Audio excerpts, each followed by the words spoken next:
That's right. I see a distinct match on my screen. Actually, this Deerstalker is the exact same one, even down to the pattern that Data is wearing in the episode. But this one's a little tight on my head.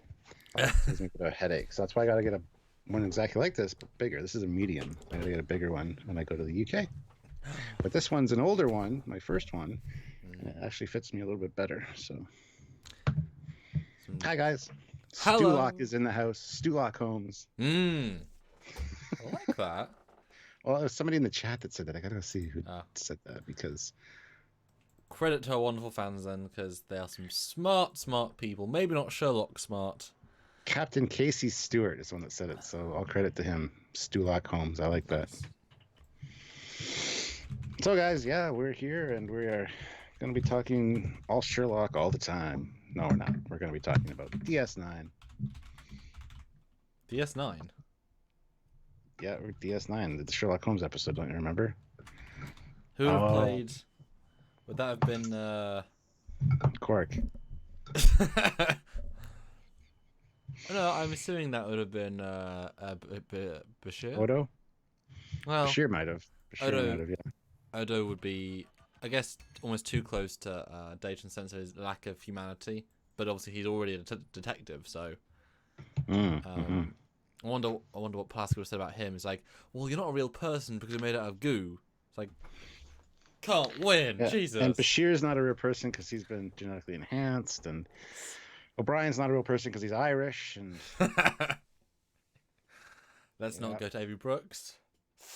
I almost said it. I almost did, but no, not gonna do that. I think being goo is different to whatever. But yeah, so we've got to a fun crossover one. I didn't realize in season 1 we got Sherlock Holmes that quick. Neither did I. Clearly, they thought Brent liked this. This worked. Let's dedicate 70% of the episode to him. In the context, which I was very surprised how much was focused on this episode. Normally holodeck ones are kind of A-B plot with a, they're what you expect. This is a very focused piece. Extremely focused, I think. Hold on, I gotta go grab my drink. I'll be right back. Okie dokie. So yeah, we are doing our last live of this week, although I expect to come back because I don't know if you guys know, but New York Comic Con is the weekend, and we hear that on Saturday there'll be at least 2 trailers released for both Star Trek Picard and Star Trek Discovery Season 3. And so that's going to be an incredible amount of new stuff to look at this next week. I am away this weekend, but I'm back right at the end of Sunday. My time, obviously earlier for you. And as soon as I get back from my weekend away, I'm going to have some caffeine, off the train, sit down, go live, and talk about the new trailers, to get some first reactions, and then bring Stuart in on Monday for a boat ton of filming, probably Tuesday as well, and release some really good videos. And I'm pretty much guaranteeing we're going to see some sort of ship in the Picard trailer. I think this is the time. They've had 3 months to do some space VFX. I'm very excited. I would love to strike while the iron is hot on the weekend. However, I got London Comic Con, so I'm going to be super busy all weekend. And I don't know how stressed I'm going to be. We'll see. Last year was kind of busy. This year, I got the 2 panels to do instead of just the 1. So who knows? Maybe I can join you on Sunday. Getting a celebrity panel all to yourself. Poor you. Poor baby. And were my questions useful? Because I sent you those and didn't hear back. Yes, yeah, absolutely. I have it right here. I actually added 1 or 2 questions myself. I hoped you would. Yeah, they were just kind of stepping stone. Cool. Good stuff. I need to share. Okay, we'll swap and let you talk to the audience, and I will share. Yes. Yeah, and Dan23, I checked that out right before this live, and it didn't really tell us much that we didn't already know, unfortunately. But thank you very much for sending that along. And welcome, everybody. We have 60 viewers here, so hopefully you guys will enjoy this episode.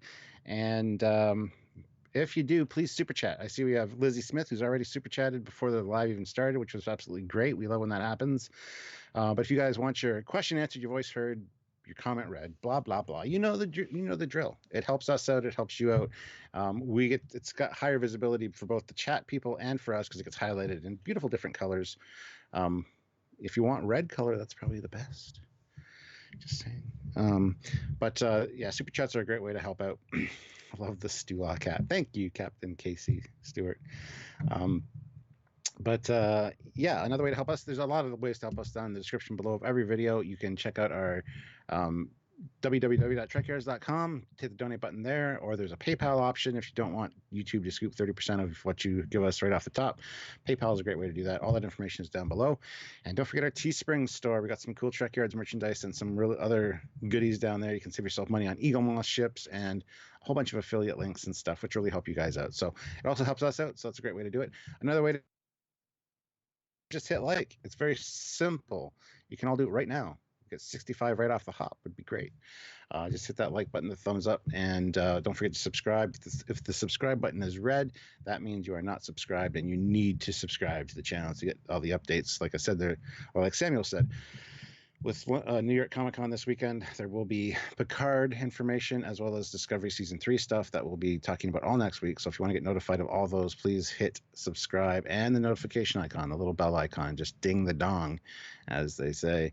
Smash the like button, ding the dong, click subscribe. Click subscribe doesn't seem very epic. Punch subscribe. Just don't break your computer screen. But yeah. I hit like yesterday. Oh, you were here early, were you?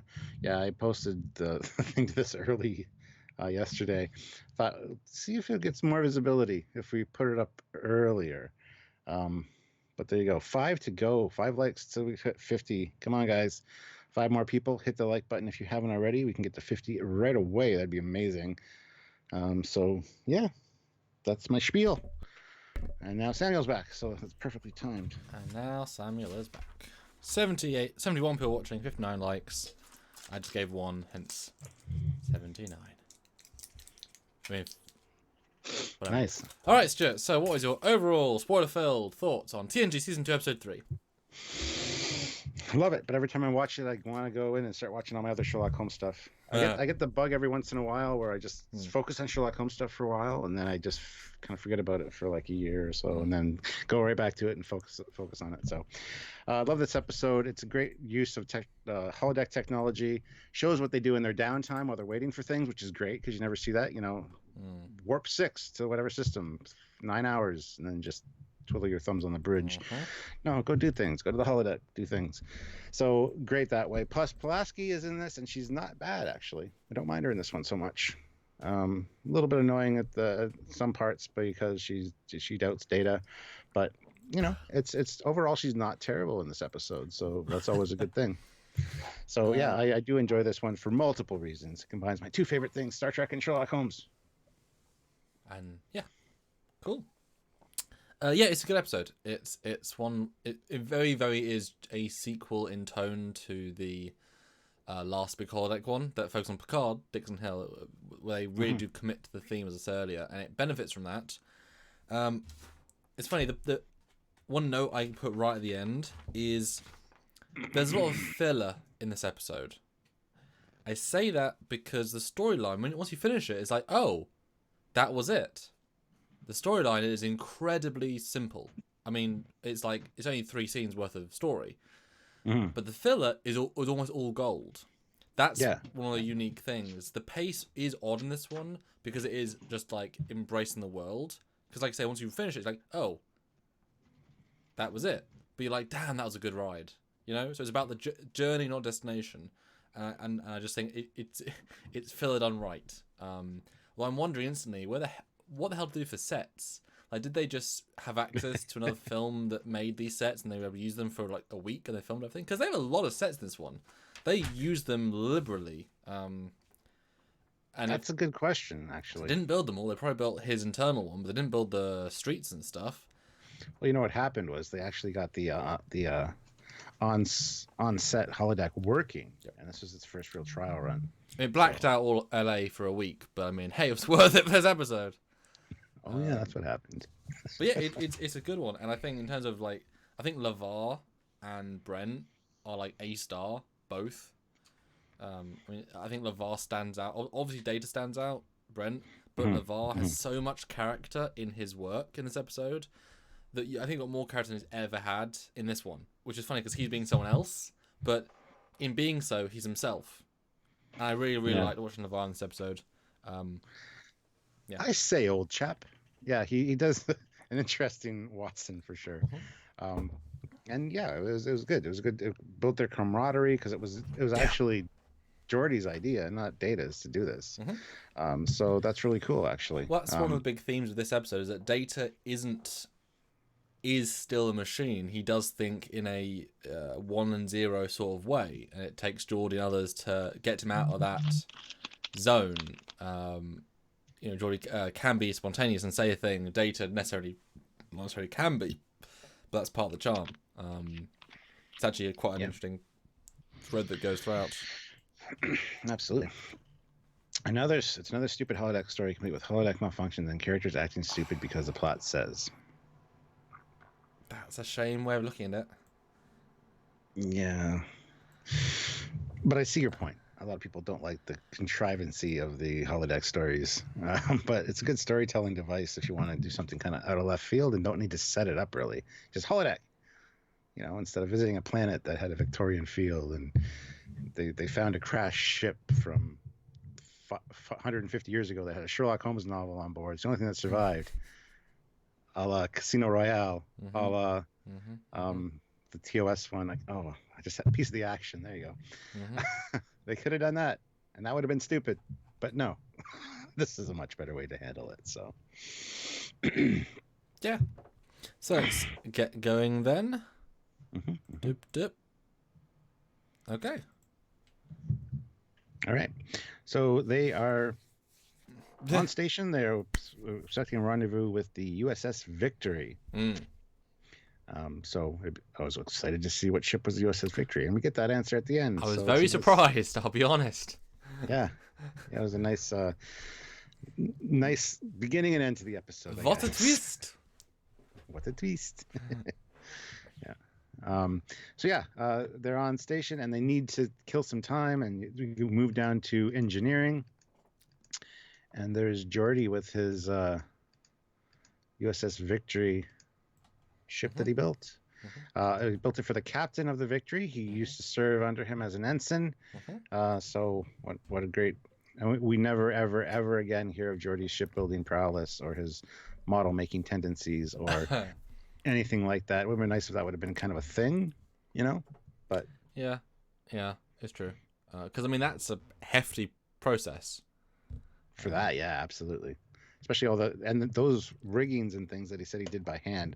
Those shipbuilders actually do that by hand, and it's amazing. And it's very intricate and detailed work. And he said it wasn't replicated. So yeah.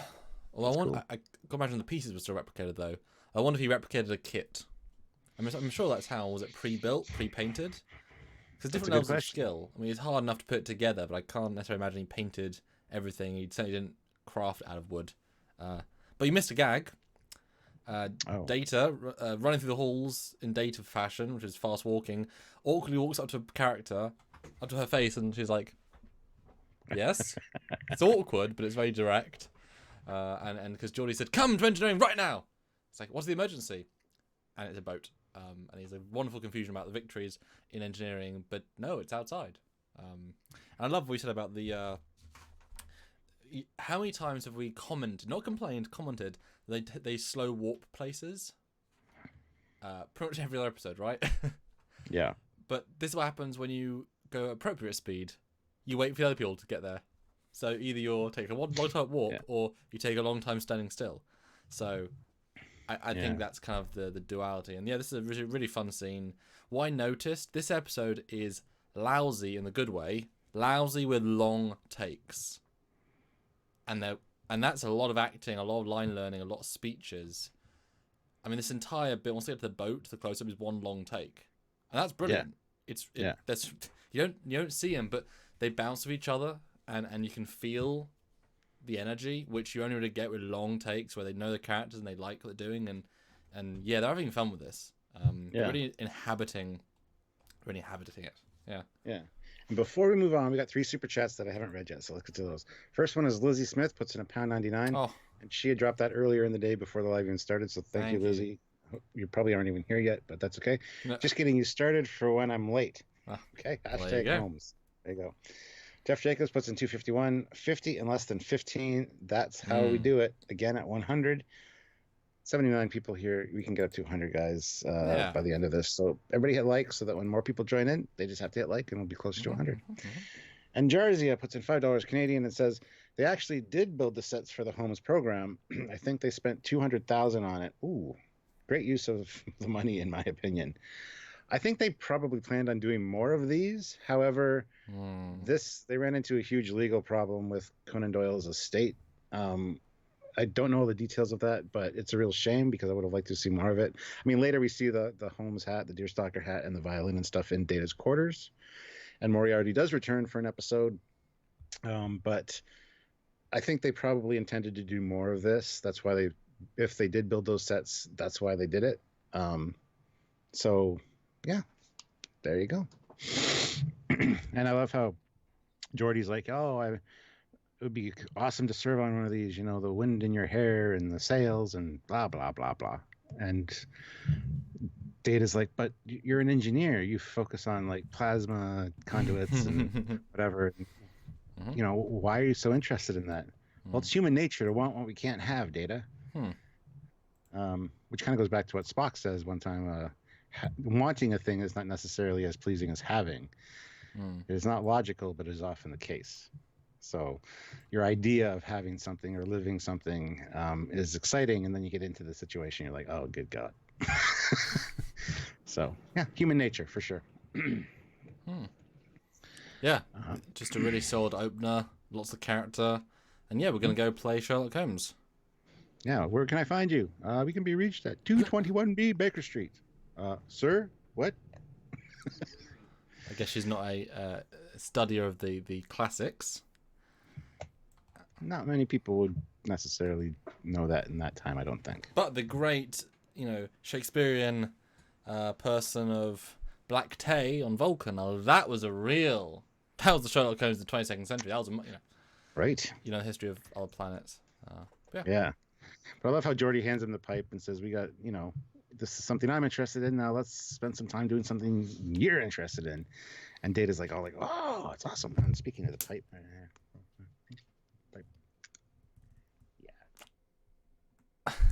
that was a great time to pause in this room. It makes you wonder, why did Data never think of this before?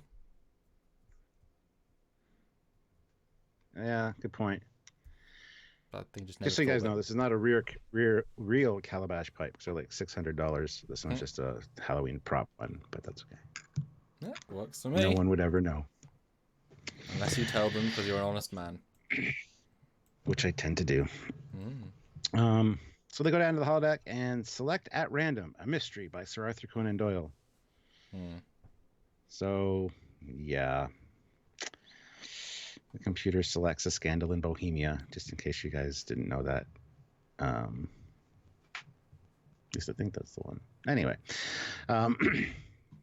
But then they go in, and I got to say, I've always wanted to see 221B Baker Street. At one point, I wanted to have a replica of it in my house when I was younger.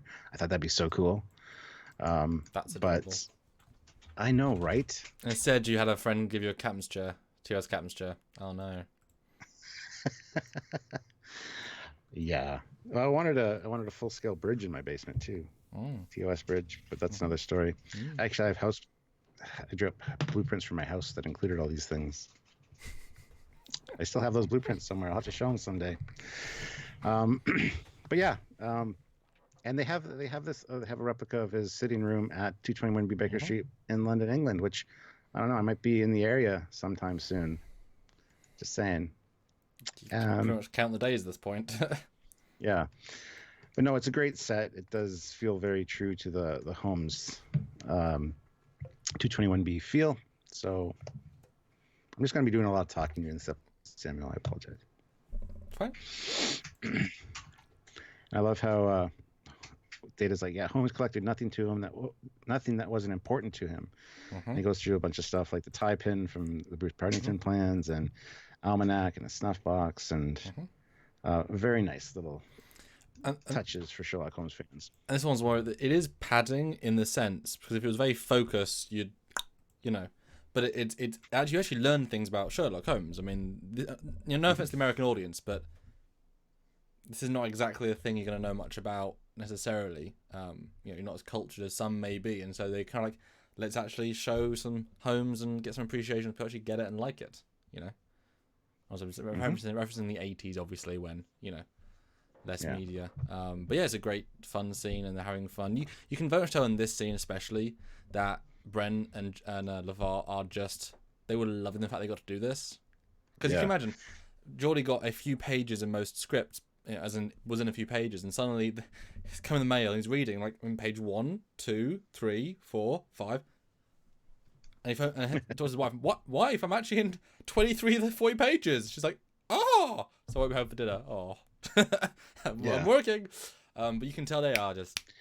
And Brent seems genuinely like just giddy as a schoolboy. Yes. I don't know if he is a huge Sherlock Holmes fan, the actor. I don't know if Brent is, but it comes off that way. Because a lot of times they include what they like in their characters, such as the Doctor being able to sing and things like that from Voyager. And later, actually, Beverly dancing. She was a dance coordinator for the movie Labyrinth. And obviously the Shakespeare with Patrick Stewart. Yeah. So, I mean, that's awesome. And I think I've never actually, I didn't look it up, but I think Brent is a huge Sherlock Holmes fan. So that's awesome. And one thing to note before you read the subjects, which are several, which is amazing. Sometimes Brent can't layer the performances as well as he should. This one, it's always data. He's doing everything through the vein of data, which he should be. But I was very careful to look how he's picking things up and looking at them. He's doing it in a certain way that isn't just, he's keeping the high tone. He's still, I really appreciate the nuance in this, because he isn't just being Brent in a situation. He's being Data being in the situation while being, it's wonderfully layered. Yeah. And he's got a reverence and an excitement for the things he's picking up. Like, it's the first time he's seen it. He's read all about it. He knows them all. And it's surprising, that he hasn't actually initiated a program beforehand. You said literally, I think last week, that often we live close to important things, but we never go because we think we can go any day. Yeah. I mean, any day he could go to any of these places, or he could just do something real world, or just, have a meal with someone real, So I think it actually surprisingly works if you think about it for a second. Yeah. All right, so Fat Produce puts in $5 and says, "I love this portrayal of Moriarty. Had more depth than most of the other portrayals I have seen to date from actual Sherlock Holmes adaptations." That's absolutely 100,000% true. Even the Granada series with Jeremy Brett, the Moriarty is very evil and just two-dimensional is a good way to describe it. But this one is absolutely nuanced and good, so I appreciate that very much. Well, I think usually Moriarty's just the bad guy that just throw him in, it's like. But that's why I think this one stands out, because really he isn't being Moriarty by the end. He says at the end, "I'm not just that. I've changed." Yeah. Yeah, I mean, he really isn't evil, and I honestly forgot he's meant to be an evil character by the end. I mean, smart but evil. Huh? But yeah, he's playing against his stereotype, the actors, because he's given these very nuanced other things. So I think there is a real reason for that, for him to be the most interesting, most 3D, because he's not just being the villain. He's being anything but. Yeah. Yeah. Yeah, and Joseph Petrick puts in €2 for Pulaski, the best doctor of TNG Season 2. Do not spend. She is the best doctor for Season 2. And that's high praise from Stuart.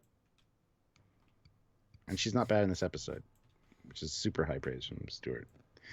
Fat Produce puts in $5. This episode is pivotal for insight into Data's character. Holmes is the closest thing Data has to a hero and or role model. Yeah. Well said. Yeah. Well said. But we learn the little story of how he got his violin, and then he starts playing the violin. Oh, I like how Geordi's like, "What's my purpose here?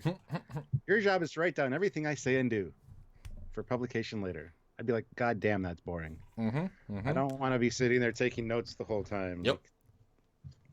Like, for a writer, that's fine, but for an engineer, I'd be like, "Oh, okay." Well, it's like if you went to a holiday program with Batman and Robin, and you're Robin.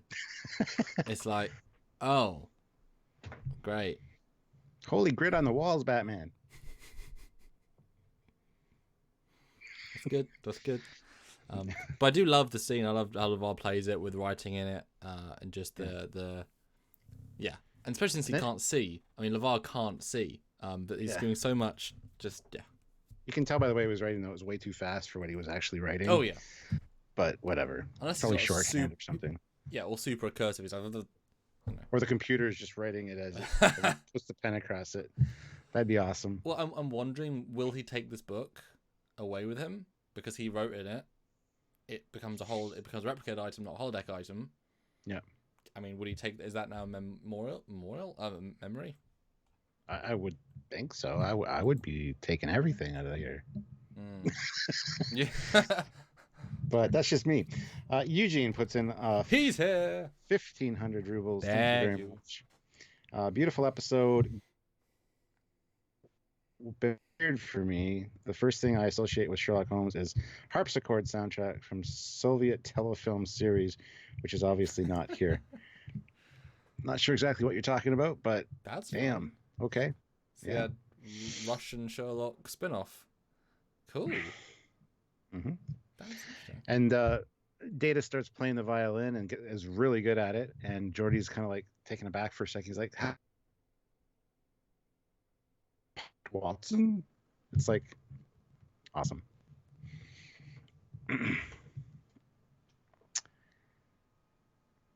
Did I freeze? Sort of half of that, yeah. I was just listening to what you're saying.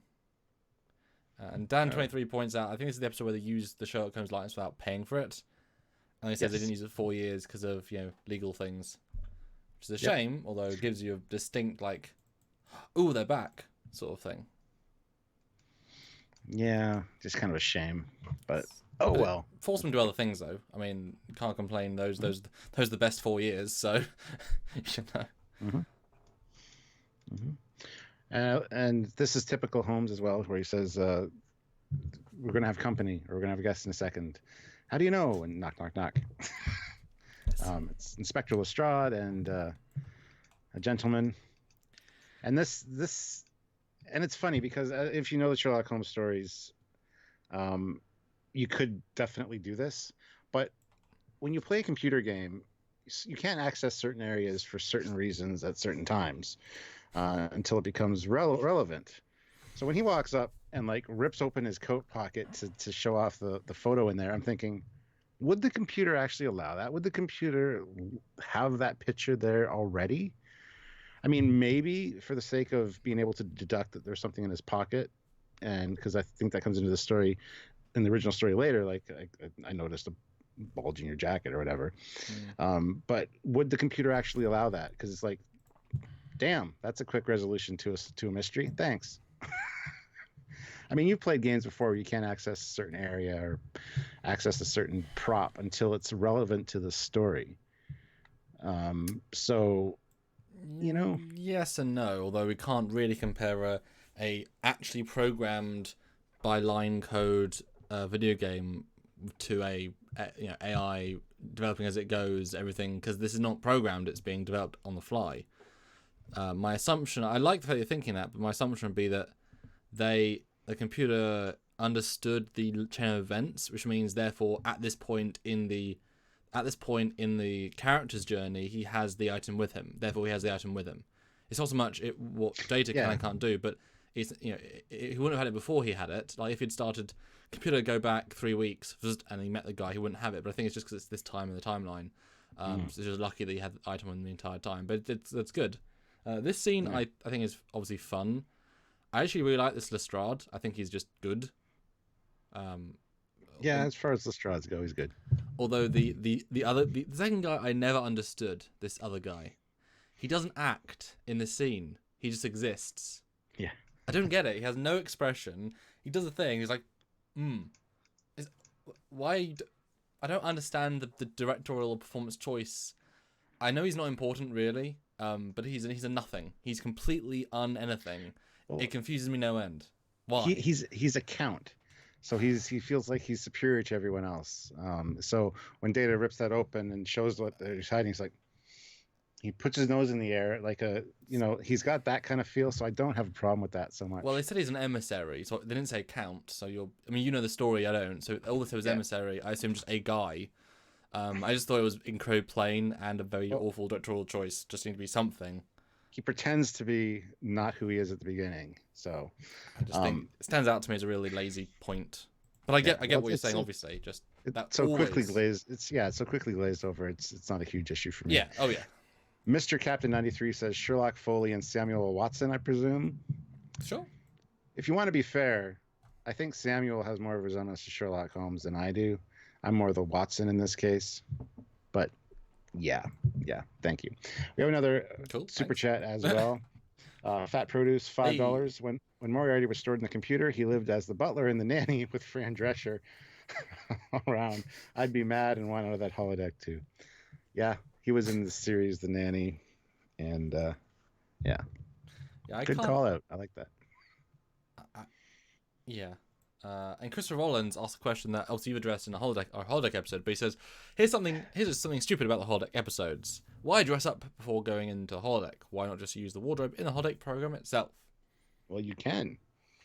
Mm-hmm. However, you can also replicate the clothing from in your quarters and kind of feel more comfortable in it instead of just because we've seen this is where they go in the holodeck and they can project the costume on themselves. Mm-hmm. So that's a possibility as well, and we will talk about that in our holodeck episode, guys. Mm-hmm. There's reasons for everything, but yeah, replicate the costume before you go, just to feel more part of the experience. I don't. It's the only thing I can think of.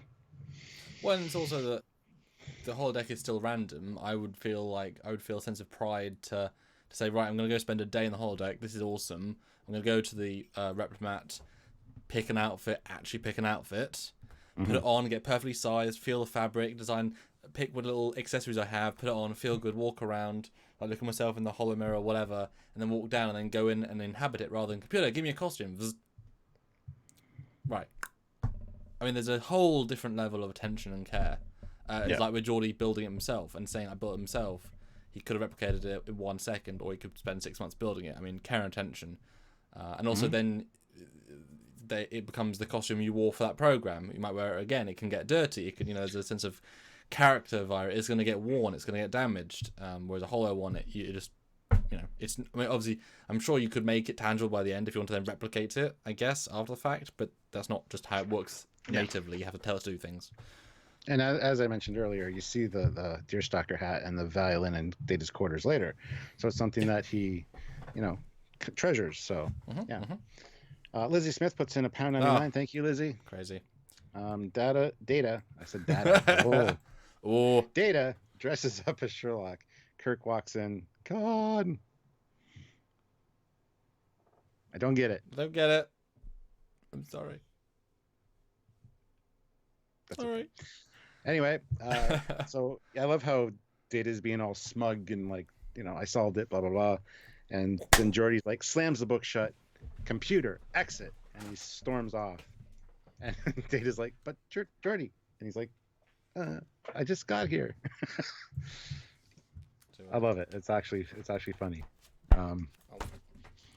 A satisfying slam noise, because that was a damn good bit of Foley.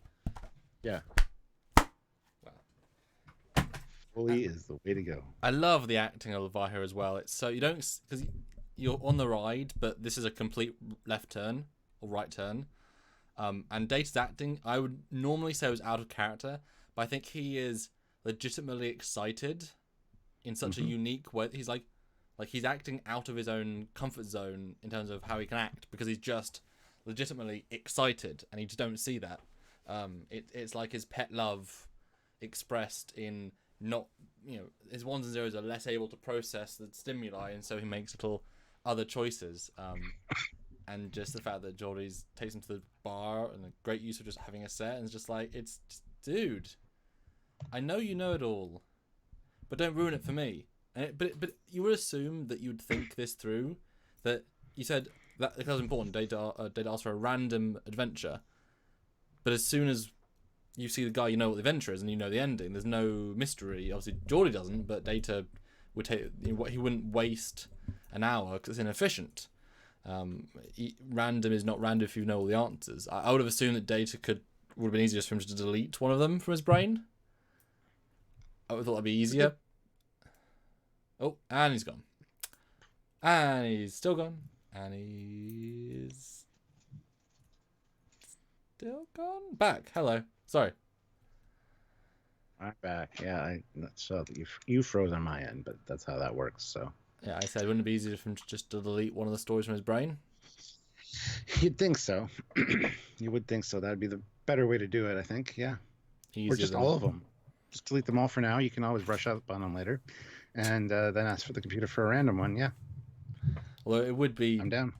But it would change who you are a little bit, I guess. I mean, maybe you can no more delete stuff out of his brain without any ill effects.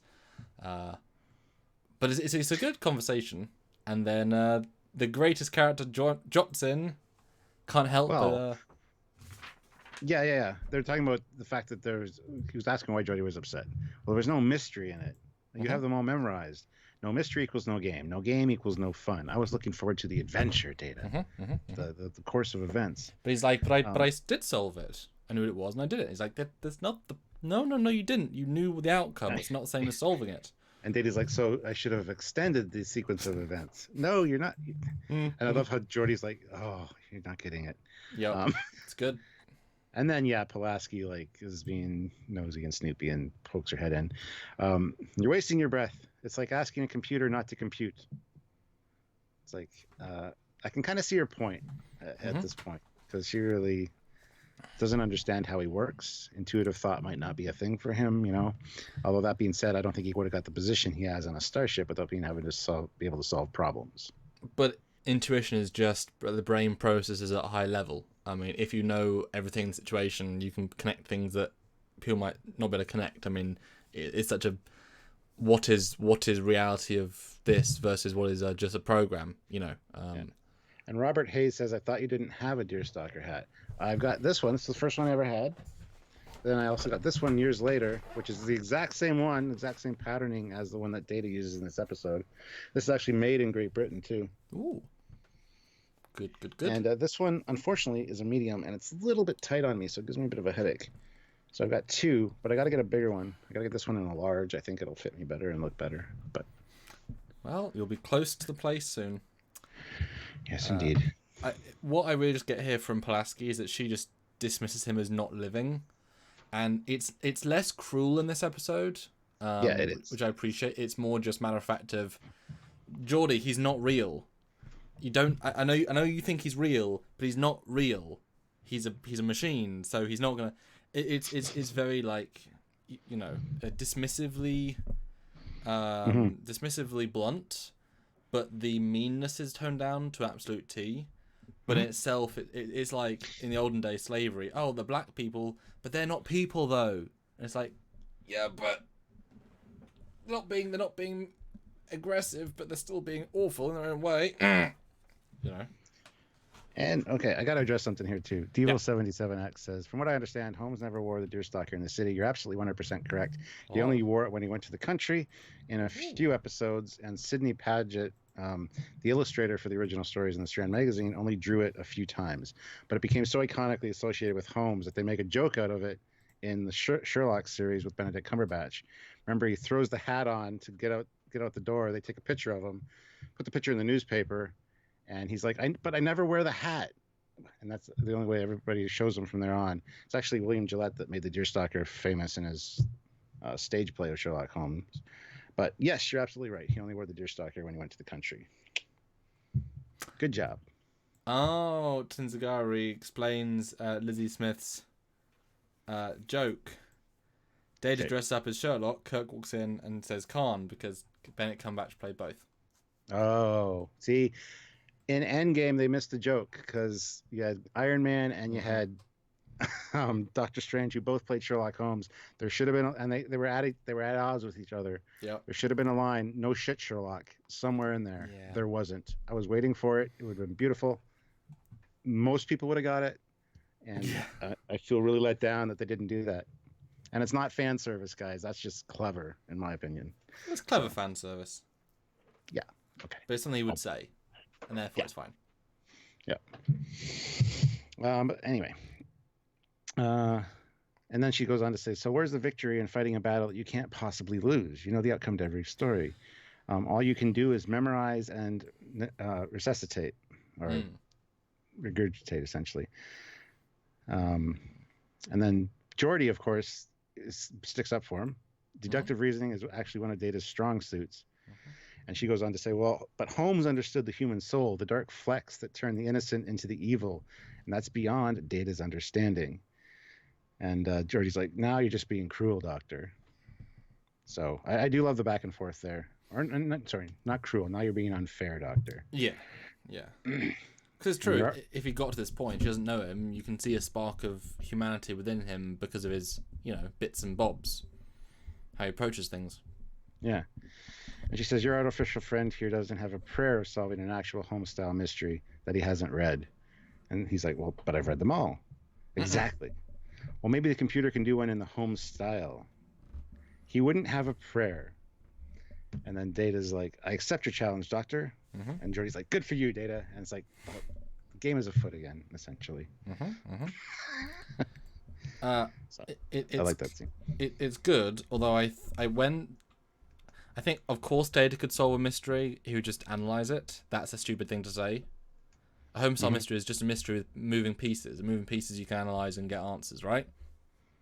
Stupid comment. And the fact that Data's surprised about many things, but he says at one point in the conversation, wait, so you learn things by failing? It's a good thing to fail?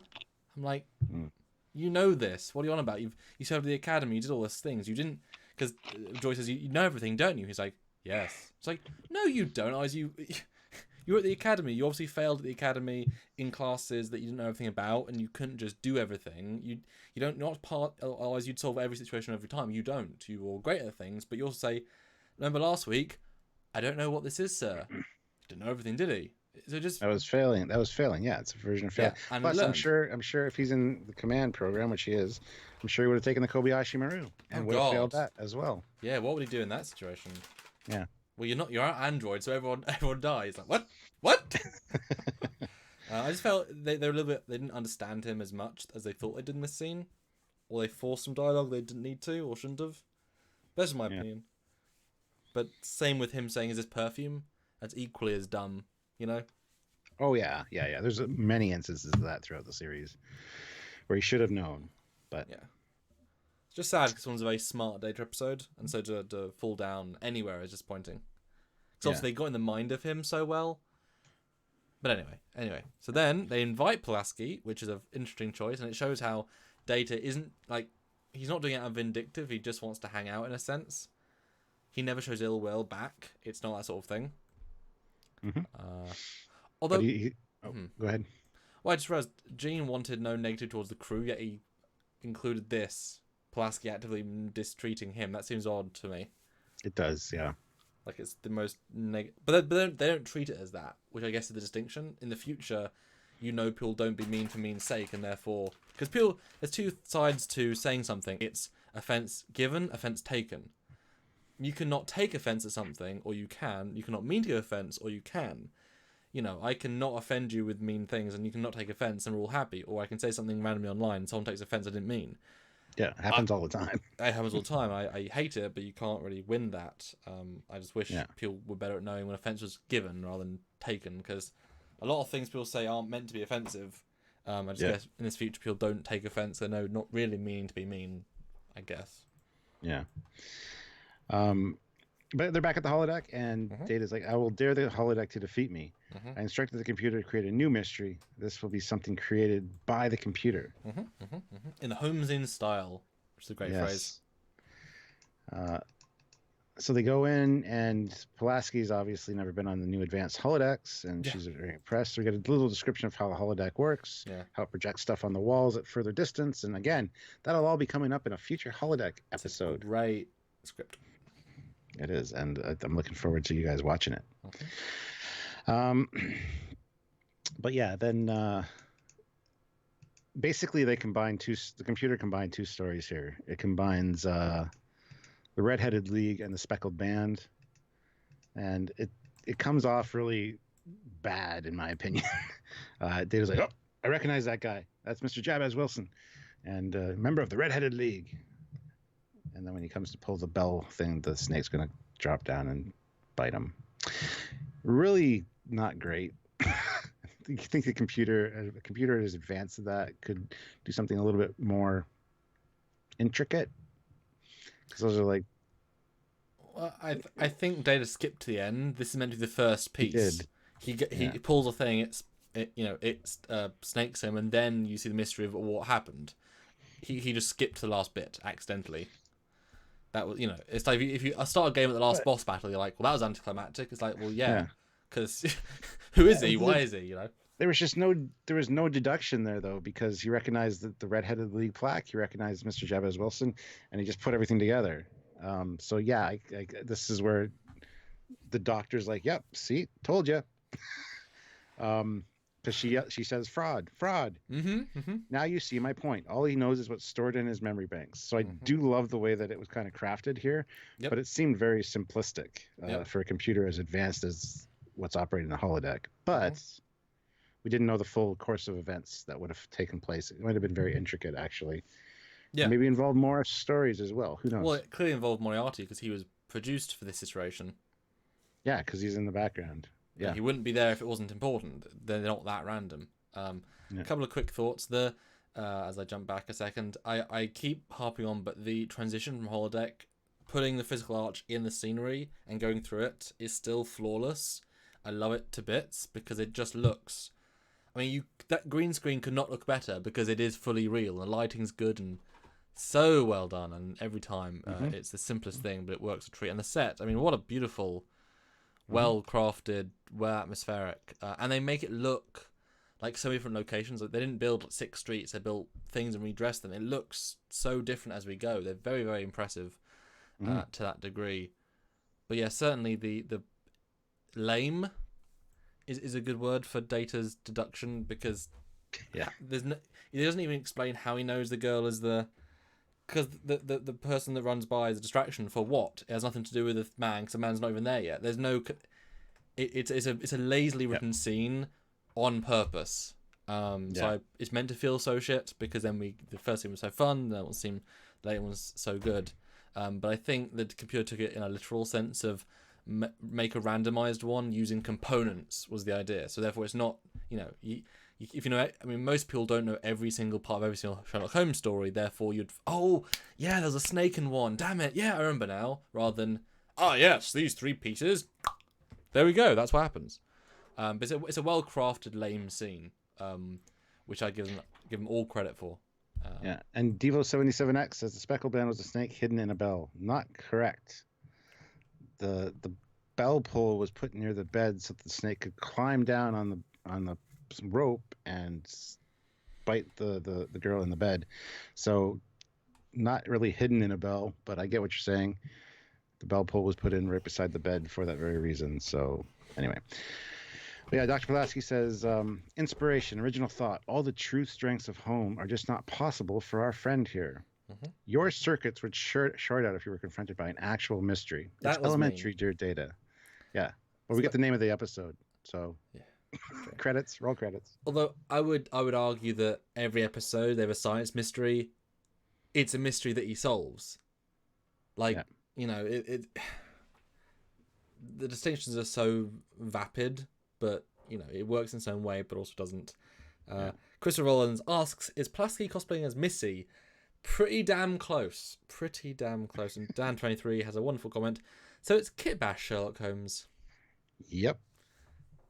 And so Geordi goes to the arch and he says, in the Holmesian style, create a mystery to confound Data with an opponent that is able to defeat him. And the computer says, please define the parameters of the program.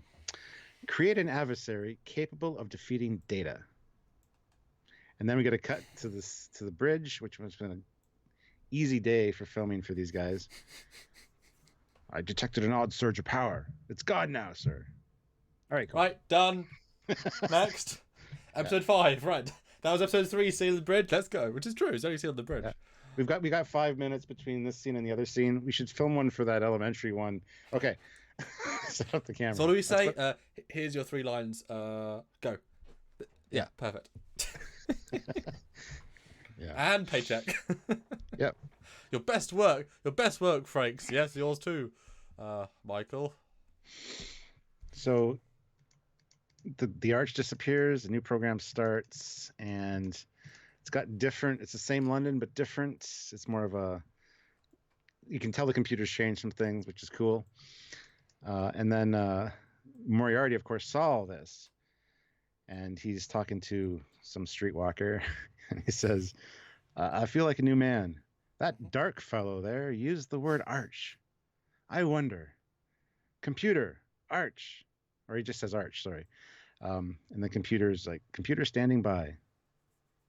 He asks, what are you? If you're referring to the Arch you ordered, it provides computer control. Do you wish to input any commands? And he's like, not at this time, and it disappears. And it's like, I guess we didn't really know all the rules of holodecks at this point, so not really sure if he should be able to do that. I mean, it's explained later in the episode, but cool scene. It's a juxtaposition scene. It's meant to take the audience in an instant direction of wait, what? Which it does. It succeeds truly.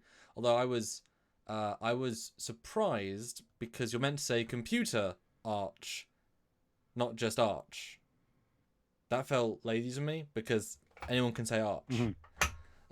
You're my arch enemy. Just no computer, not the Arch. Or jeez. There's two workmen on the street. Yeah, we got to build an arch over there. What's that thing? Yeah. I was referencing to like one of the crew use it because obviously they don't let holodeck people say it, but that's why you say computer art. So I thought that was a little bit weird that they didn't write that simple difference. And again, seamless effect of it appearing, very well done. Although this arch has the full door, but every other time it does not have the door. And they specifically make a point of saying he can't say exit. The computer won't let him go that far, which I thought was an interesting little touch. Even though this arch has the exit, so it should have opened to let him out. So they it's because they obviously set up that in the previous scene, so they kept it, but they should have taken out the back wall. And later he uses the arch in his lair, and then Data rushes outside to ask for the exit. Yep. So because there are two, but there's this.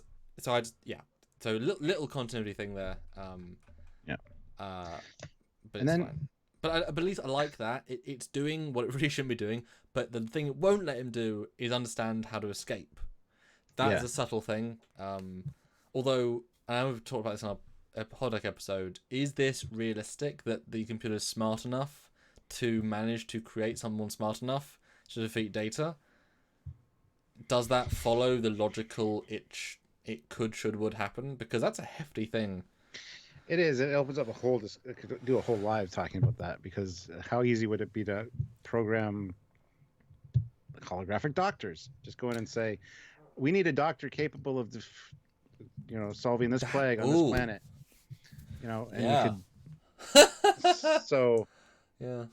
It could have been a flaw in the programming or something that they eventually address, because.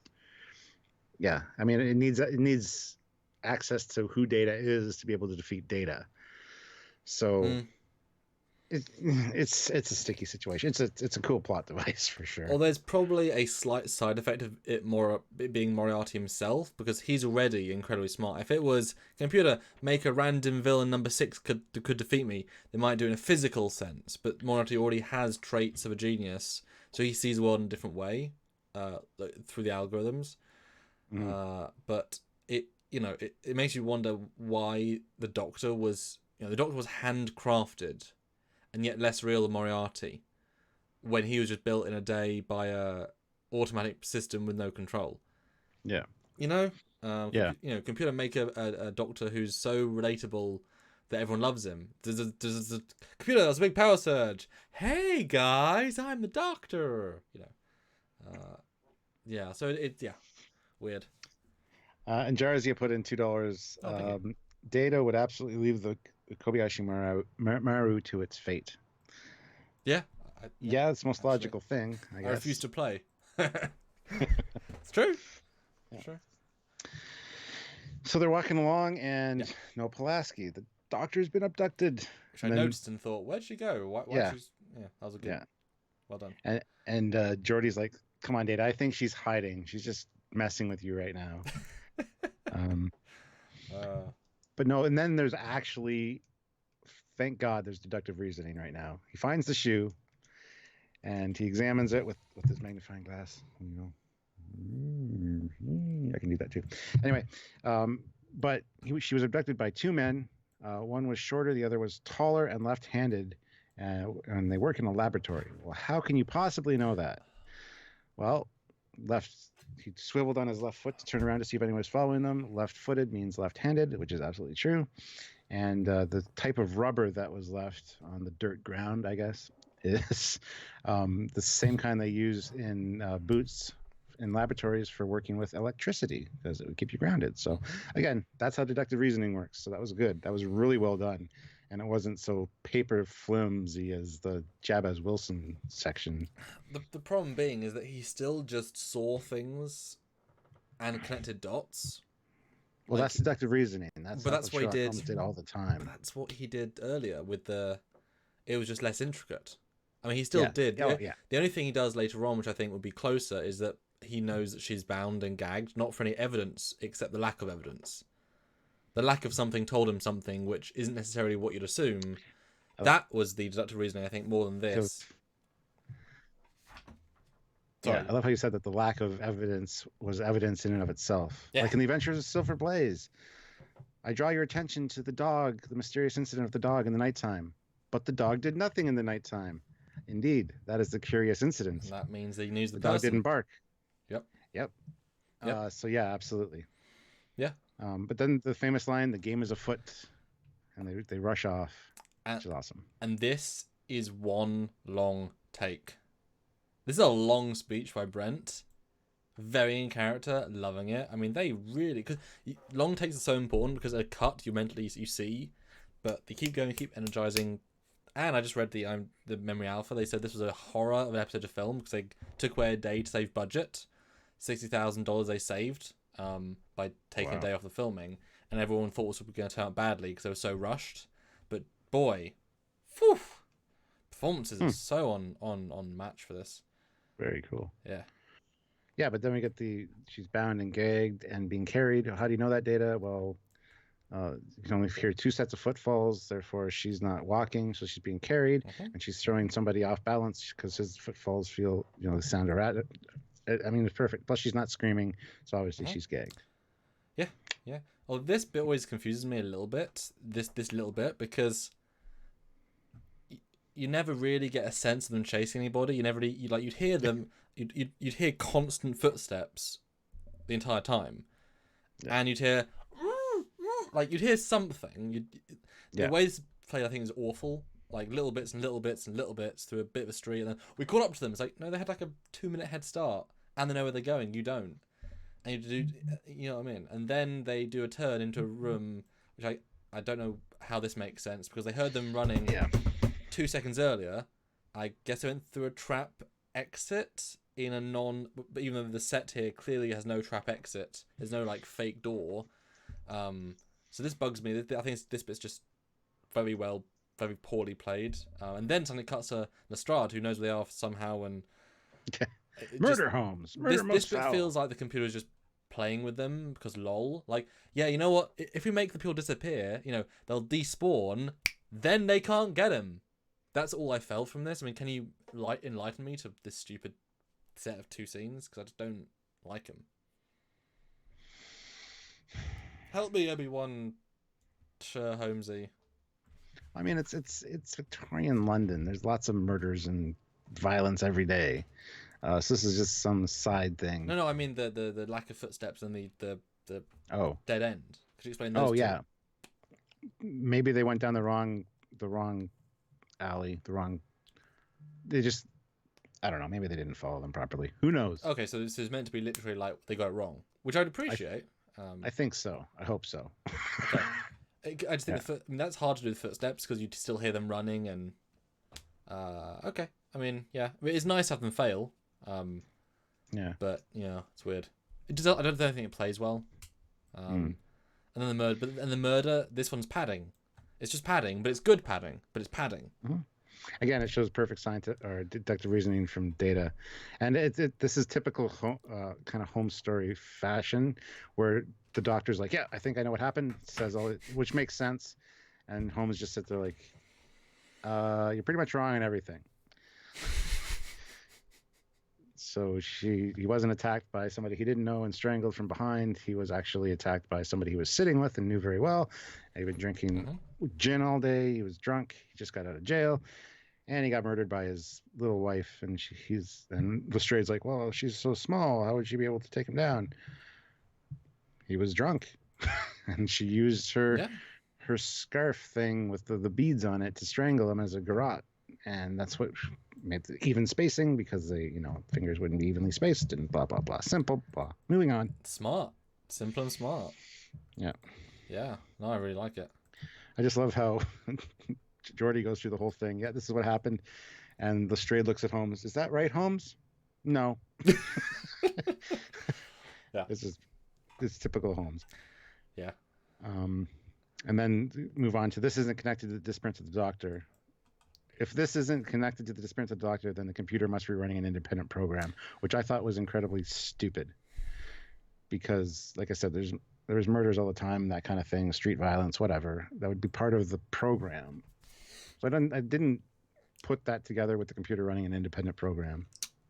There's two ways I took it. Either Moriarty took control of the program, and therefore he was testing what he could do, and by trying something, hence why it's like, why is there another mystery? It wasn't really a mystery, but why is there another thing going on? Or that, yeah, because if the program was logical, Data would understand it. It can't be innately logical, and therefore throwing in curveballs of they disappear out of nowhere, or the sound waves don't appear realistically and they can escape, or they run faster than you somehow, or or this murder happens, it doesn't mean anything. Whereas, because I was about to say, think about it, an average person might think they're connected, but they're also going against Data, so having a random thing, the computer still know, he'll know it's random.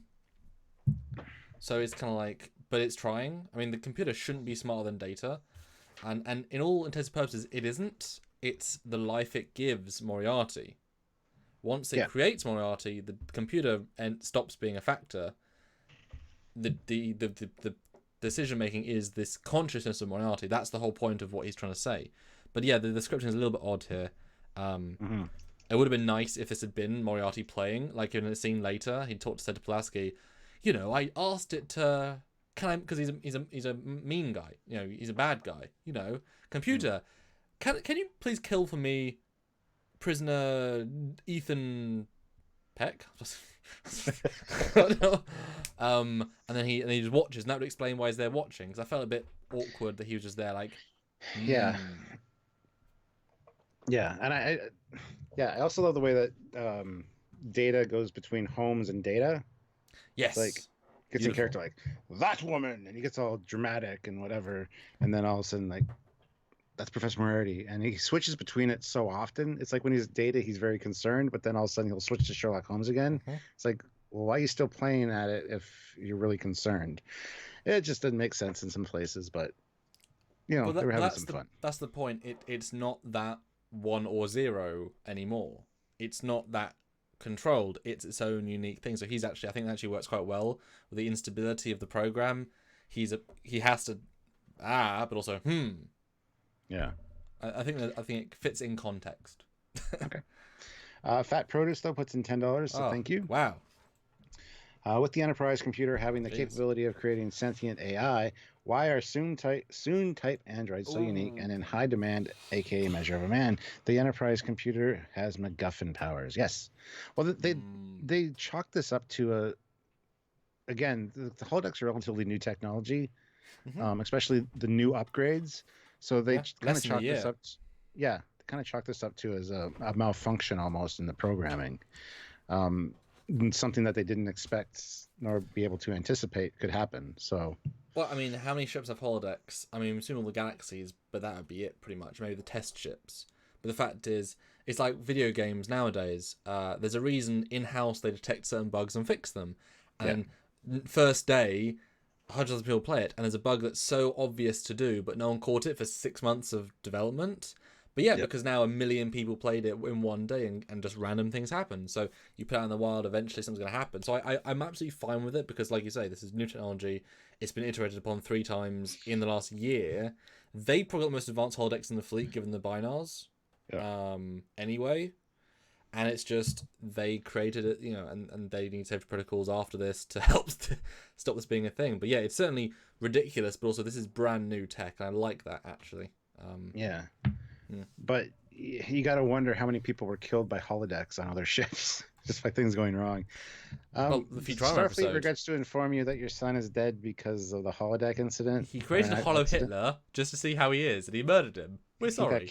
got killed by a holographic bullet because the safeties were off. We're sorry. Yep. But at least he served Starfleet well. No, he was only an ensign and only out in the field for 2 weeks. But you know, Don't worry, his brother Ensign Kim will rise to the ranks much quicker. Yep. Yeah. But that's why there's the comedy episode of the Futurama where they all leave the holosuite and kill everyone. It's like all the worst people in history, you know. Yeah.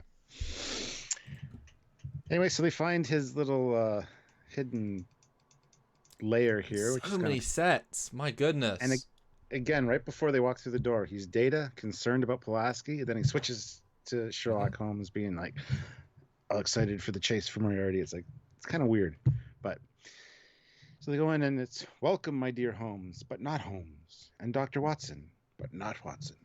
It's like Data. And then Moriarty goes to talk about how he feels different, as if on the verge of something greater, like he's feels re-energized. I know there's a great power called computer, wiser than the Oracle at Delphi. He calls for the arch, and Geordi's like, Data. Holographic characters should not be able to call for the arch.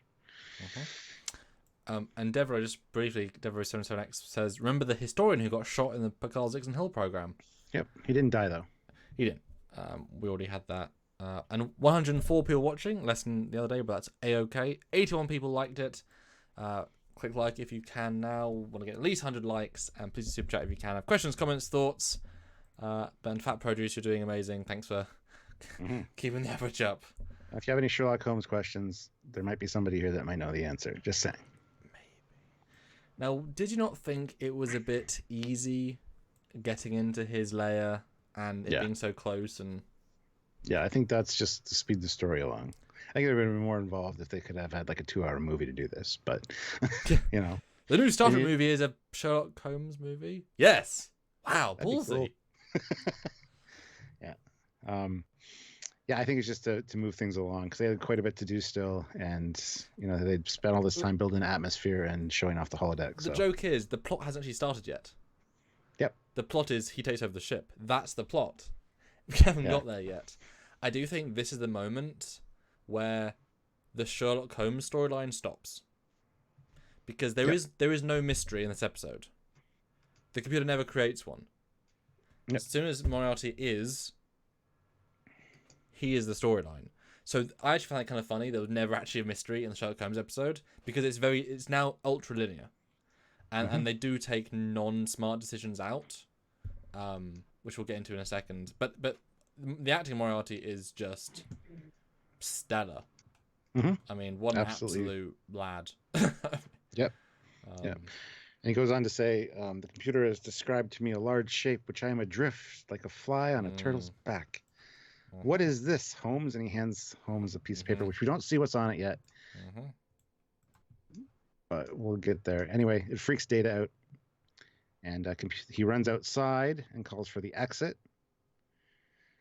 And then goes out and tries to deactivate the program. And Fat Produce puts in $5. This episode is about the nature of consciousness, while Ship in a Bottle is a true Holmes-type mystery in Star Trek's best presentation. Okay, cool. Yeah. I'll buy that. But yeah, so something's really freaked Data out. He tries to shut down the program. It's not responding. Zipping down the corridor. Well, the computer says, cannot comply. Override protocol has been initiated. And Geordi's like, what's on the piece of paper? And this part's interesting because he hands it to Geordi upside down. Geordi's looking at it upside down, just saying. And then he flips it over. How can a holodeck program character draw the Enterprise? And look, audience, the Enterprise, just for you. Yeah, it's such a simple sketch of the Enterprise, but it's so great. And I just noticed now that the engines don't look at all proper, but that's okay. Oh yeah, it's wrongly proportioned. It's actually nicely wrong. Like I like the secondary hull shape. Actually, it's actually quite well. I do too. It's actually a fun difference. Yep. But then jumping back, the Yeah, he says lines about, you are Holmes, you're not Holmes, you're, I love that. The perception filter that he has is there. Like, he still is him, but he sees more, he understands more. It's like a duality of personality. Yeah. But at this point, the fact that Data doesn't do anything, I didn't think it while I was watching because it's such a nice build, but Data, when he's with Picard, almost breaks a guy's thumb. All Data has to do is walk to Moriarty, almost break his thumb, knock him out, call the bridge. I mean, this is solvable in about 10 seconds if. I thought that, but the computer created a character capable of defeating Data, which would imply equal strength. Ooh. Equal strength and speed. So I considered that when he goes back in with Picard, why not just run across, grab Moriarty by the neck, push him down, stop him? That's interesting. I would assume the computer would give Moriarty equal strength to Data. Yeah, and in the same way that Data, and we're really extrapolating here, really. Yeah. But Data processes things so quick that you could argue, in a sense, he can think about things before they happen because he's split seconds. So as he does a punch, he can also see what the other person might do in response, and therefore can dodge it or whatever. So I'd assume, just like the Sherlock Holmes features, where Robert Downey can see things, I assume this Moriarty can use the entire power of the ship's computer to think what Data's going to do and like do a dodge and do a like that would have been a really fun but tonally wrong scene. It just feels weird that the steps. That said, they've never had anything like this before, so therefore they obviously don't think. While it's an issue of quick, turn it off and on again. It's just like Pulaski. He's just a robot man. This is just a glitch in the code. So the approach is going to be different because why would I? This is not the problem. This is just a person. This is a holographic person. The problem is out there, So I've just broken down in my own head, but it does work. It just feels a bit tonally odd the way they handle this, a smidge. But it's a good scene. It's very abrupt and fun, and Data's acting, Brent, is good. Because he's actually concerned, which is unusual for him, which says something. Simon Parkins says, "Is it holographic paper?" And Devo77 replies, "It's replicated paper." And you're absolutely right. The holodeck uses replicator technology and transporter technology, so it replicated an actual piece of paper that could be removed from the holodeck. It's a possibility, guys. So as soon as it knew he was gonna be given it, he would just it would holodeck in. All right, so next scene is the conference room. And I love how they find out that it's actually, they ask the computer who initiated the override.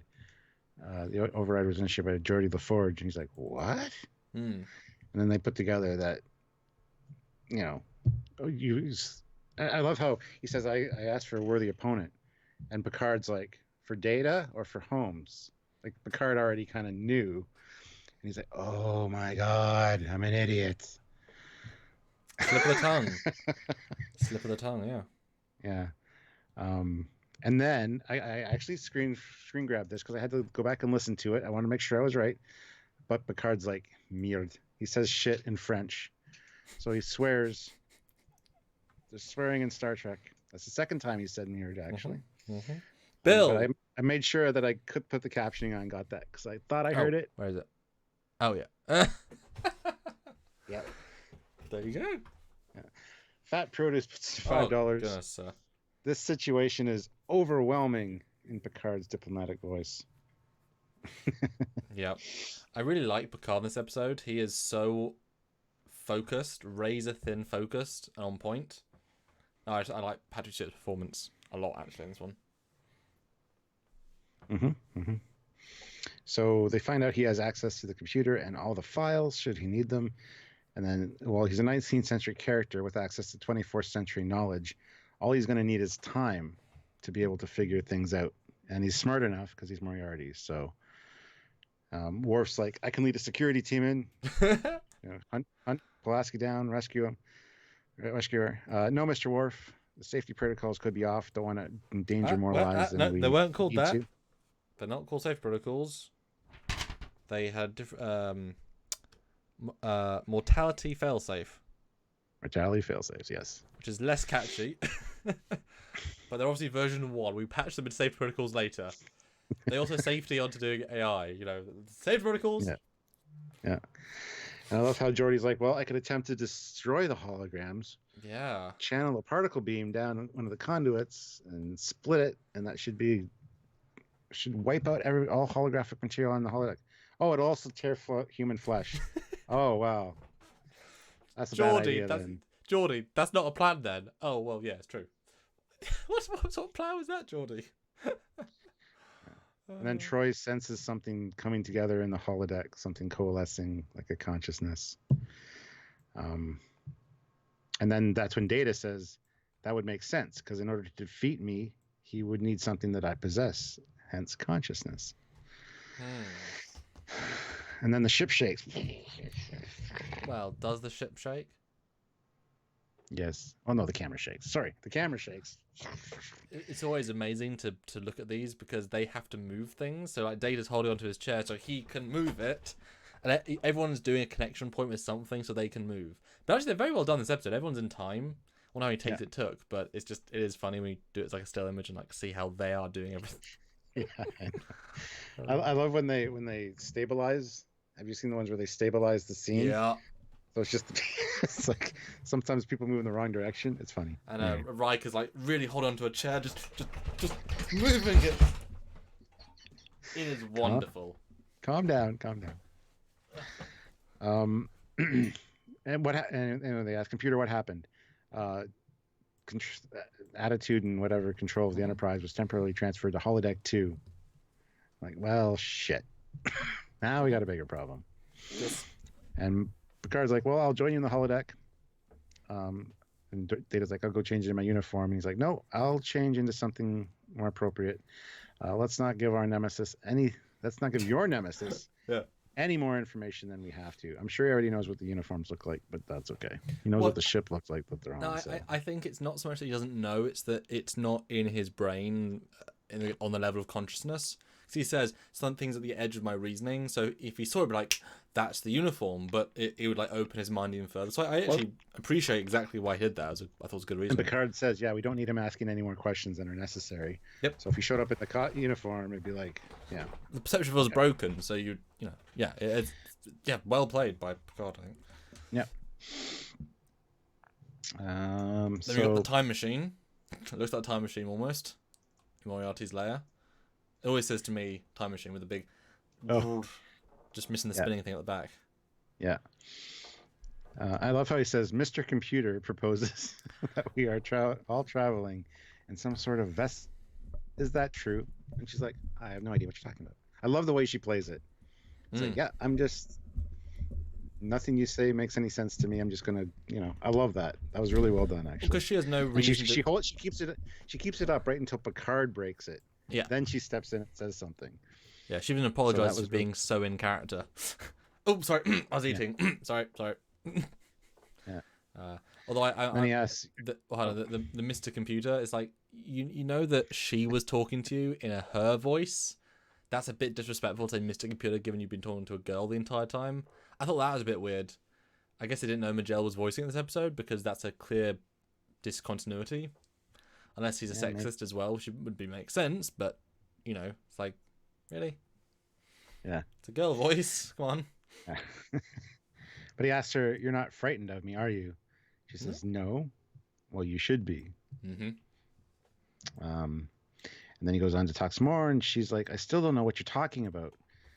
He says, "But you do, madam. Your silence speaks volumes. Mm-hmm. The more you protest, the more you betray the truth," kind of thing. Mm-hmm. So very perceptive individual, as Moriarty would be, and I thought that was great.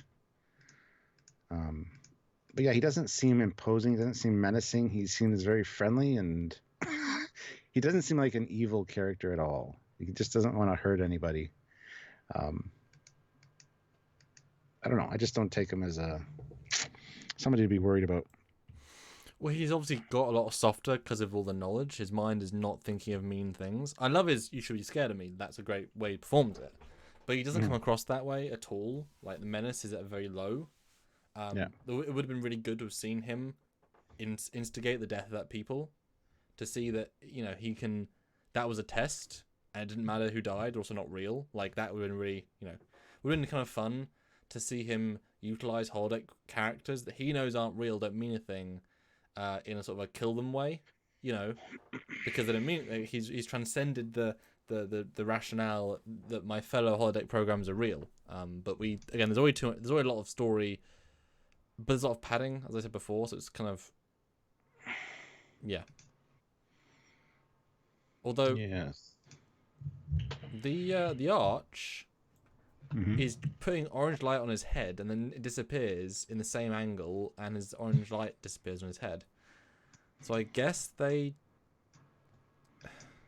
God, that's good layering and fading. Yeah, it's really well done. Jeez. I love how then he says, maybe I can use some of my technology from my time to get me closer to your, which I love, because there's a mad scientist kind of thing. He would be able to do something. And on the chalkboard, that picture of the Enterprise, I love that chalk drawing of the Enterprise. The shading that they got on it, I mean, really well done. So still a different neck, though, and it's very Enterprise C. Yeah. Neck thing proportions. Like Andrew Probert's version. Yeah. And the source is wrong at the top, but it's a fun version, which is kind of nice. It's not perfect, showing he's not just a computer that can draw it. It's through the lens. It's subtle things, but it does come across. And we've seen the machines in the codex do things in the ship before, but these machines are just the computer. Yeah. It's like the one with the train. It's like, yes, of course it would. It's still just the computer. Yeah. But then we get the scene out in the hallway. Worf comes in dressed all snazzy. And I love the little back and forth here between them all. The smirk on Riker's face. Like, oh, nice suit. You'll be a big hit in London. Thank you. I'm here if you need me, Captain.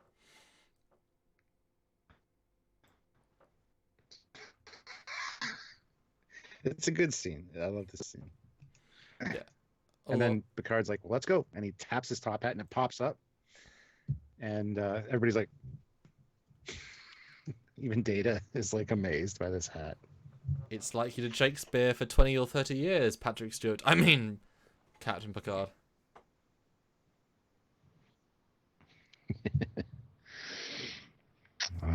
But yeah. Your internet's a bit... So they go in and the holodeck internet's is a bit you're frozen and I can barely hear you, Stuart. I want to wait for a second while I let it... How am I looking? Oh, you're crystal clear on my end. Yeah, Let me turn off my video. One second, guys. You're a bit grainy, but we'll give it a second. Yeah, this bit's fun. Although I think Worf looks amazing. I think it really suits him. Although I'm surprised he's not used in it. It feels like a waste of Worf because he doesn't actually... I thought he went in with them the entire time. And then you see him outside and it's like, oh, he didn't. What was the point in having this as part of the scene? Padding. Didn't, That seems odd to me in retrospect. And you can see... That's a late comedy moment. Well, it's true. And you can see how comfortable Patrick Stewart is in this costume. Like, he's just so... He's not wearing a costume. He's just in it. Same with Data, I think, to some extent. But he's spent the entire episode in it.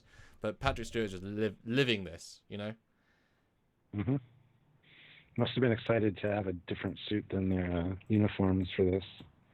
Absolutely. That's why he's like, no.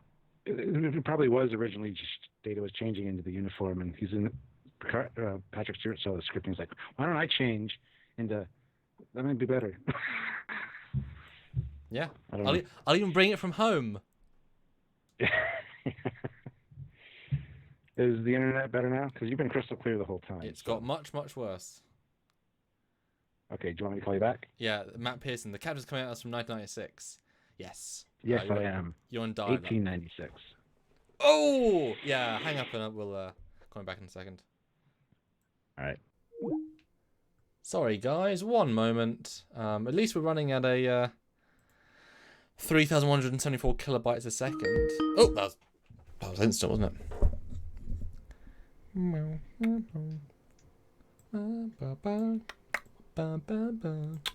You are clearer. Let's reline up all of this. Yeah, we go. all the HDs. Good. Yeah. Oh yeah, there we go. Crystal. Cool. So they go in and the holodeck is malfunctioning, and they chalk it up to Moriarty messing around with things. Mm-hmm. But I think it might be a combination of both that and the fact that Data tried to shut the program down earlier, and it didn't respond. Maybe it's trying to shut itself down, but not allowing itself to because it needs that Moriarty needs this. Like, who knows? It's trying to keep Moriarty alive to defeat Data. So, yeah, I thought this sequence was really refreshing. So I don't think I've ever seen this before. This very clever introduction of 2D, 3D hollow images is beautiful. Like the way it's done is very snazzy. Although the room's too big, but that's okay. It's actually, it's just a little bit too far out, but whatever. Yeah. I don't buy Moriarty because why? He doesn't do that at any point in the this. Doesn't do this. My assumption is that it's shorting out because of what Moriarty's doing. Because I mean, he's a program within the program doing something that affects the ship. That's shorting out things. That's causing disruptions. The command pathways now go through a holodeck. It's not designed for it, and use too much memory bandwidth, and therefore it's causing it. Yeah, I can't say indirect, but I think it works fine, and it's visually interesting. Although then we get another very padding scene. The two pennies fine, and then they get robbed almost. Oh, hold on a second here. Okay. When they're in front of the store and you can see the holodeck grid on the storefront. That's cool. But Tezengari says, Moriarty.exe is preventing a holodeck shutdown. Please contact your support hotline for further assistance. And Task Manager won't open? No! Love it.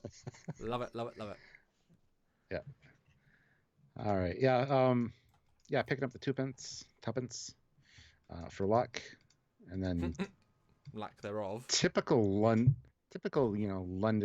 crime waves. Well, he does look rich as hell, so I mean, he's not exactly wearing a basic your money, thing. governor. But what was the point? It's padding. Yeah. To show how shitty London is. I don't know.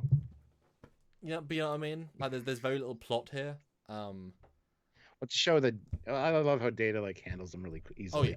Which actually opens up the question: why doesn't he just take out Moriarty later? But yeah, your idea is brilliant. Could be that. Yeah, no, I love that. It makes sense. It makes sense.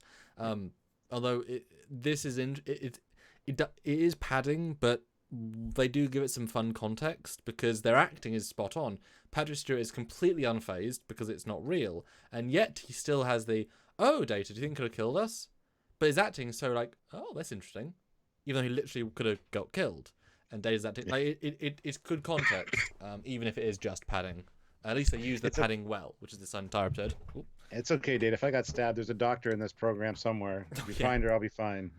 It's true. I mean, that little shitty knife beamed to the sick bay. I think you'll be fine. I don't think this is going to be your end. The Borg couldn't kill you, but this knife could. Yeah, maybe not. Yeah, and they literally just walk right into Moriarty's lair like that.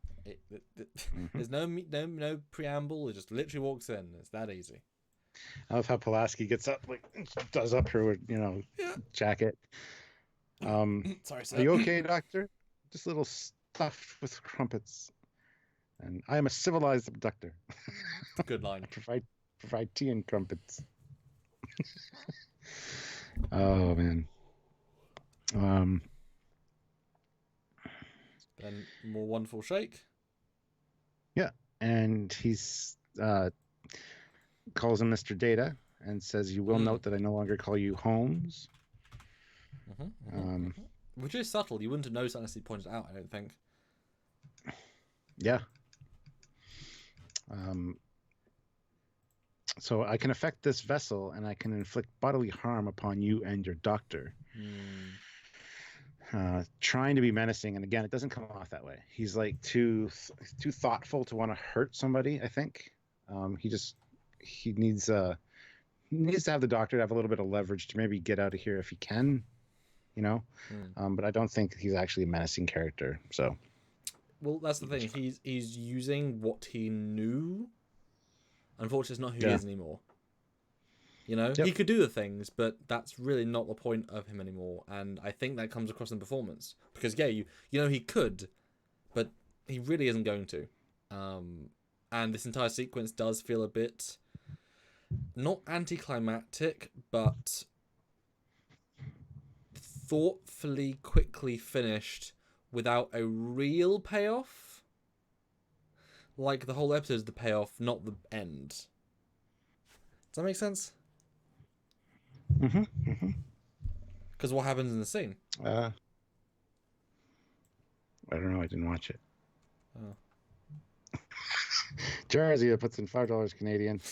Data, sir, you could have been stabbed. Picard, that wasn't a knife. Remembers Nausicaans. That was a knife. That's beautiful. Love it. Well done. Yeah. So what are we talking about here? This scene now. Picard asks, "What do you want?" Mm-hmm. And we get more explanation about how holodeck technology works. Talking about how you're basically, the computer tells me that I'm just a hologram made of light and blah blah, no substance, whatever. And then we get they actually use transporters to create matter. So, that's mentioned in there. And you get the whole thing of, I think, therefore I am I alive? And it's a good conversation they have back and forth. I didn't write it down quote for quote kind of thing, but it's long. Yeah. And then he saw, Moriarty saw LaForge call for the Arch, saw him ask for the program to be changed, but he says, "You or someone asked to create an evil character. I am no longer that person. I have changed." I just hate how he says, "You or someone asked to create an evil character." But I guess he was already created at that point because he was looking on when Geordi did that, so he assumed that somebody else did it earlier. So, okay, fine. Never mind. I don't even know why I made that point. Okay. Dan 23, shake, shake, shake. Shake, shake, shake. Shake your enterprise. D. Shake your plywood. Goes on to say, "I am now aware of my own consciousness." When he compares the Data, he's like, well, look at him. Are we not the same? I know who I am. He knows what he is. How is this different? Which I really appreciate the circleness of that to what Pulaski was. That I thought was a very nice, gentle part. It wasn't harped on, but it's like, oh yeah. Yeah, okay, good, yeah. Yeah, and then Picard goes on to explain that he can't give Moriarty what he wants because they have no way, they don't know how to convert holodeck images into a more permanent form that can leave the holodeck. And now people are going to say, well, what about the piece of paper? Well, it's a piece of paper. It's replicated. Any replicator on the ship can make a piece of paper, but it can't make a physical being that can leave the holodeck. So it's apples and oranges. Or apples and people. I mean, yeah.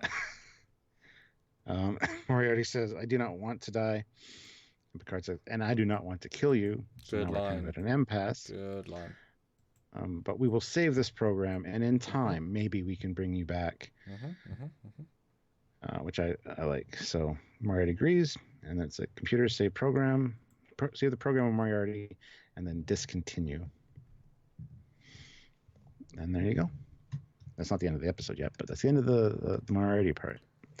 Again, great conversation here. Picard is spot on as Picard, doing what he does best. And very great scene. David didn't say much in this scene at all. It is weird how the A-list actor, the A plot swaps to Picard. Picard's another diplomat, but I think you do, weirdly enough, Data tells limitations of his programming. Moriarty is based with the parameters of a human, and I think it's important that a human talks to that. I think that's why he's taking over. That Data can't necessarily improvise a response in the same way Picard can, and he's a diplomat anyway. I think that it would have been clinical. It would have been like, we can't help you. Yes. There would be no explanation of like, we want to be able to, but we can't, and blah blah blah. I mean, yeah. I mean, there could have been, but you know what I mean. Well, and I think Moriarty can see the truth in Picard's eyes because it is incredibly easy to convince him. I mean, it is. Sorry. Yeah, and they're eye to eye, like they're very close at that point too. At the end, Well, it's a very I kind of wish that was it said like Moriarty says, you know, my old personality would say, "Do not believe you," but as I stare into your eyes, I see the truth, because he said what Pulaski didn't say. He saw with the body expressions. So I would. yeah. It's in the dialogue, but it is incredibly quick and easy. Again, I'm extrapolating, but perhaps once Picard just explains the situation, that might kind of unlock the information in Moriarty's brain, that he now understands how holodecks work, and he's like, oh, no, for real, because he's taking his word without anything to go on, unless there's some sort of like computer linking or body, like, you know what I mean? It's there must be something there, but it is incredibly easy. And did you notice how even though he keeps talking to Pulaski, she doesn't give him anything? This awkward lack of communication. It's like, I'm sorry, dear woman. She's like, okay then, next.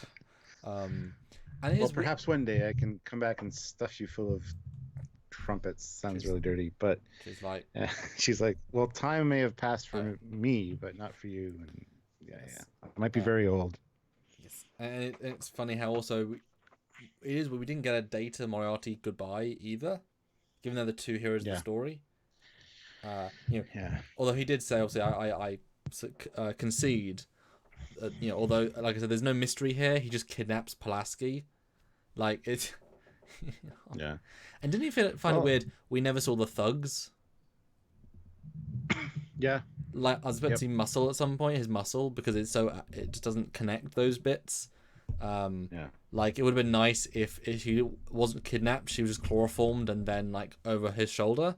Something more clinical, rather than, like, two thugs grabbed her. Maybe it was him and the gentleman that got murdered that kidnapped her, and the other guy was the one carrying her, and then he had him killed so that he... That's interesting. I don't know. I did think Moriarty could have possibly been the one that on the shoulder. I did think that, but then she wouldn't have talked to him, I don't think. You killed me, sir. Yeah. But it's just a very quick ending. I wouldn't say abrupt, but quick. I can't wait till we get to Ship in a Bottle where he comes back, because does he ask about Pulaski? Because you think that'd be one of the first things he'd say, like, "Hey, that lady I spent all that time with." He might, and I think he does. Yeah. But I want to check that out when we get there. But you think it'd be one of the first things he'd ask? So. Ooh. Rick Sternbach just announced on Facebook he's going to be at Destination. Nice. We'll get to see Rick on my side of the pond. Well, that's awesome. They brought John last year, so people should go to Destination just to see Stuart and or Rick. Oh, that's brilliant. Yeah, I can. Yeah. Oh, is that seeing Rick? What? Rick is awesome. You just get to see him every year. I know, and this time like 3 times in a year. Anyway, sorry. So the main part's over, but it's not over yet. Captain Picard goes down to engineering, and Geordi's looking over the repairs of his ship because he broke his little ship because of all the rocking back and forth. But it's fixed, and I love how Geordi's kind of got some guilt. He's like, "What could have happened? All because I misspoke a single word." The ship was being rocked back and forth. People could have died. It's like, yeah, you're an idiot. But also, it's an easy mistake. I mean, why would you think it could do that? It's guilt in the sense that you could not have known. You'd be very good script reader if you could have known. Although, did you not think it was a bit odd? How was this thing damaged? If it fell off, it would be completely destroyed. If it didn't fall off, how did it get hurt? I felt that a bit. Well, maybe maybe his assistant was walking by, and when the ship shakes, she hit it a little bit. Yeah. Possibly. I thought it was a bit odd. Yeah. It's like, how? But Picard says, "Soon she'll be shipshape in Bristol fashion." Bristol fashion, sir. It's an old Navy phrase meaning everything in perfect order. So. And again, long take. Oh. Lovelily acted. One long take. And then the Victory shows up, and it's a Constellation class. and I had no idea it was in the season again. That was awesome. Yeah. I mean, it's nice. I expected an Excelsior or something to show up the first time. Yeah, that's really cool actually. Because they've got the miniature shots. I mean, I think it's just a shot from. I mean, it's just. I think so too. But that's for that distance. Do it. Although it means that Geordi's still on a stargazer as an ensign. Well, not the Stargazer, but a constellation. Well, sorry, yes, obviously, but I mean a constellation. Does he join? Is he on Riker's team in the War Games? Yes, I believe so. So he has a big bloody advantage there, doesn't he? So on a constellation for 6 years. Cool. Yeah. Trying to think. Yeah, I think he does go over with Riker. I think he does too. Yeah. Him and Worf. Data doesn't. Yeah. Data's on the other team. And then, because him and Wesley are the duo in that one, I think. Yeah. And then the There you episode is over. Just sort of as simple as that, I guess. Yep. Bye. Oh, and Pahars. 5 minute live stream is almost over. Yes, it is. That's okay. But anyway, Christopher Rollins says this is a 10 minutes of plot in a 48-minute episode, a bit of TS episode, then TNG.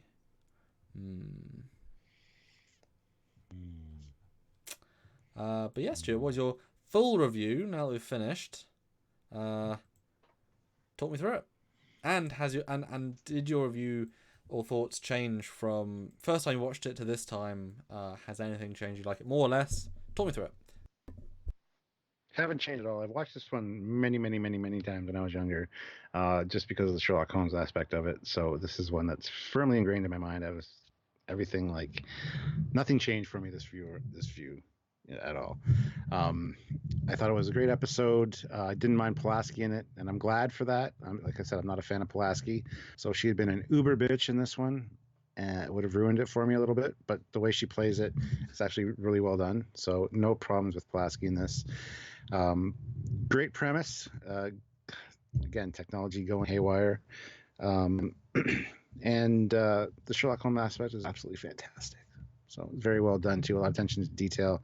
It wasn't just simplistically glazed over like they could have done. They actually did a fairly good job. So kudos for that. Again, more Picard. Picard character building is great. You got the Data and Geordi friendship going on, which is great. Geordi sticking up for Data.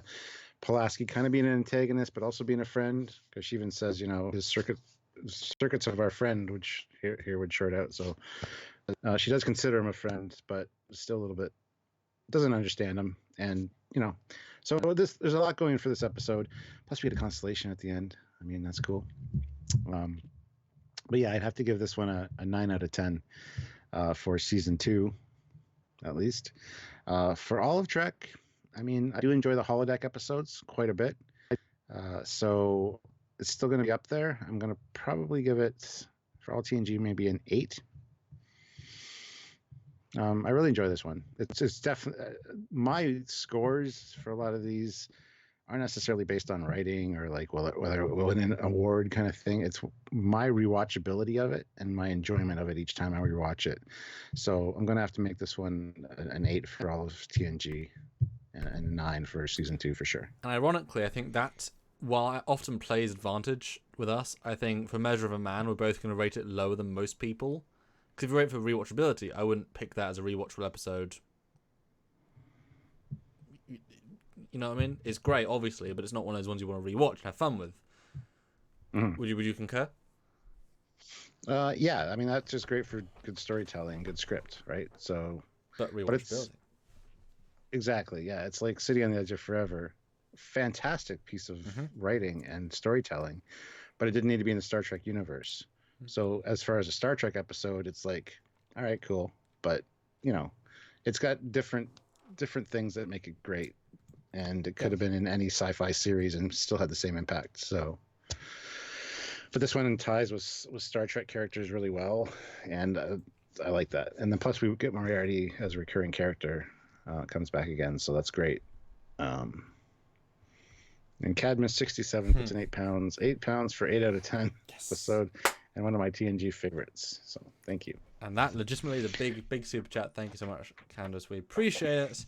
Guys, if you do want a super chat, really helpful. A bit like this week, this episode. 10, 20 more bucks before we end. While I do my final scores would be great. Got 11 more minutes. If you can, thank you so much. Okay, cool. I've got your scores. So my overall thoughts is great script. A genius thing to do with these characters. Out of the box. Love to know who put this together as let's do this, because it works a real treat. The pacing is very consistent, but there's so much padding. It's great padding, as I said, very well written, and obviously it's written by a person who likes the subject matter, likes the actors, wants to give them fun stuff to do, and the actors are clearly enjoying it. So it fits a ton of the criteria, but when you actually get to the end, you realize how hollow the story was. It needed a third act that it didn't have. I'm not sure how or why. I honestly, when I got to like the 30-minute mark, 40 minutes, I was thinking, oh, when are they going to trick him as if there's a holodeck on a holodeck? Because that's the third act, right? That's what happens. He thinks he gets out. Oh, that's the other one. Oh, it's what happens in this. Oh, nothing. He just gives in. I felt that was a bit... I think it lets it down a bit, but they had different objectives. They needed a soft reset at the end of the episode. They need that sort of focus. But the script is so good. And the fact they built the sets, I'm blown away. You know, I said right at the start, just gave. Oh, of course they just used someone else's set. That's why they could do it. But if they built them, very very impressive and very well used. And I guess in terms of an episode, if they don't even shoot on the actual sets, really, so they build a new set, shoot all of it on there. I always think when you get a TV show, if you see a new set or a new part of a set, every second, every minute you're on it, it makes it more worth. Because you can say, oh, we're burning $10,000 a minute on this new set build, but that's worth it because we have that money to spend. 10 seconds versus 5 minutes. Of course, you can build a more intricate set, and so the fact they spend so much time makes it worthwhile. So I think that was well done. I'm going to give this episode for season 2. Again, I don't know where we're going in season 2, so that's kind of hard to say. I've got to mirror an 8 though, because it's really good. Now watching, I think it could have been done better. But that's in the context of hindsight rather than during sight. And if there's some production problems, that's hard to say. All the TNG, I'm going to give it a 6.5 to 7. Much better than average, but I don't want to put on the top echelons, especially now I've realized how little story there is. And I'm wondering if I would like the second one more, because the second one has all of these cool bits, but also more story. And the twist element is really good. So I'm going to say 6. But I think you can argue either way, 6 or 7. Real good though. Very worthwhile. And if this was compared to season 1, this would be an easy 9, maybe even 9.2. Like right on the upper echelons for quality of content. Yeah. This would have been the best episode of season 1 probably. But I think the acting is just better because they get them. These two people are rocking their characters that we've never seen before. For these two people, they're just absolutely on fire, and that alone, we're in Star Trek now. You know. So there you go. Very cool. Well, we got a bunch of super chats, so that's good. I managed to get people to give. Eugene. Eugene puts in 500 rubles. 9.5 out of 10 for season 2. Ooh. 8 out of 10 for TNG. Then again, I remember this episode with Crusher in Pulaski's place. That would have been better. That would have made it better, in my opinion. But especially as Picard could have had like concern for Crusher. Instead of this person I care nothing about. Yeah. But no, Pulaski does a good job in this episode, I gotta say. Even though I don't like her, I think I will not knock her at all in this episode. Even when she's being mean to Data at the beginning, saying that he couldn't solve a mystery, she's doing it in such a nice, polite way and smiling about it. And then later she just comes off as, so this one was well handled, I think. Like I say, she's just treating him like a tricorder rather than a tricorder that can be thrown away like garbage, Jarzia puts in $5 Canadian. Thank you, Jarzia. 8.5 for season 2, 7 for TNG. Data, Picard, and Geordi all felt more developed than in the first season, and Moriarty was an excellent adversary. Fun It's episode. true. Yeah, It's true. I mean, if you talk about guest star, this is a 9 out of 10 for guest star. He's yeah, brilliant. I mean, he doesn't make the episode, but he gives it a real fun that only he would give. You know, so absolute perfect casting. yeah. E. Perez puts in $2. Thank you. I may have missed it, but here, have some money. Thank you. Perfect. Sorry you missed it. Go back and rewatch it. It's there for you to It's enjoy. a fun one. Despite some, because I'm wearing the Sherlock Holmes Deerstalker cat, so my signal looked like it was from the 1800s for a while, so I apologize. Yes, That's been fixed Skype. now, so. I did hear Skype back then was not the best. No, it wasn't great. Jeff Jacobs puts in $3.03, like X303. We might have filmed something about that lately. Maybe. Spoilers. 100, 9.25 out of 10 for all of TNG. Moriarty and Constellation Love. Yeah. Thank you, Jeff. That's a good score. Hell of a score. I mean, now we know this is what he wants in Trek. Honestly, because that is like absolute top echelons of content for him. Mm-hmm. Cool. Judge 1981 puts in $2. This is an 8 for season 2 and a 9 for Trekyards. I don't know if I give it a 9 for Trekyards. The quality was kind of shit as far as the era I'm broadcasting from, but thank you anyway. Well, you chose to do time travel. You didn't just want to commit. You wanted to commit full on. So then you giveth and taketh. Right. Matt Person. It's supposed to be Pearson, but it's Person. 20 pounds. Thank you very much. Dude, that makes the live stream. Thank you. Yeah. This episode is a great example of Trek, ultimately optimistic, a universe where a computer is tasked with creating a super intelligent villain, but the intelligence results in a rational, inquisitive, compassionate being. I love the way you put that.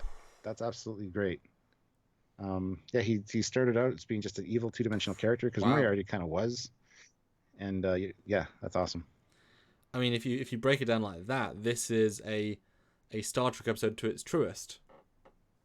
Because I hadn't considered that. Yeah, he's a villain that's never villainous, but still powerful. He has no demands except to live. He negotiates truly without even vengeance. And really. Wow. Yeah. Tom T puts in $2. Great season 2 episode. Yes, indeed. And Judge 1981 says at Trekyards 9 because we all had a good time. Yeah. Thank you. I would love to. I think season 2 is trickier because there's more good ones, and so slanting scale is going to be hard early on. I think when we are drunk, go back, that I might even say, lower that or raise that, because for me I feel quite hard to keep them consistent. That's why I'm giving this one lower, because I feel there's some better ones this season, Yeah, I think the same thing's going to happen with me, but it'd be interesting to see that change. Imagine how Kirk would have handled it. Oh. Yeah. It'd be cool to see a TOS version of this. Well, we know that holodecks because of Discovery. Oh, yeah. Character capable of defeating Spock. It wouldn't even need to be a holodeck. We just need to be like a pleasure planet that they visit that has advanced technology like that. And it would be McCoy. They'd be like, yeah, he can't do it. SWTX Chaser puts in $5. Just getting in. I'll be rewatching. Well, thank you. You should. It was a good one. Well, hello. Thanks so much. Enjoy. We do these for you guys, so I appreciate it. Yep. And I wish there were more Holmes episodes, but again, they used it without paying for the rights for it and got in trouble, so you know how it is. But the second one is such a good follow-up, and because it's such a long time, it's so not overused. That's a really refreshing... Yeah. Ooh, you forgot about him, didn't you? Sort of thing. That's like, what, season 5, season 6? Yeah. It's quite late, yeah. It's not like next season. Oh. Yeah. But I can imagine this could have got overused quite easily. The novelty is still absolutely strong. It's more like I would have loved to have seen, like, Picard take on Holmes.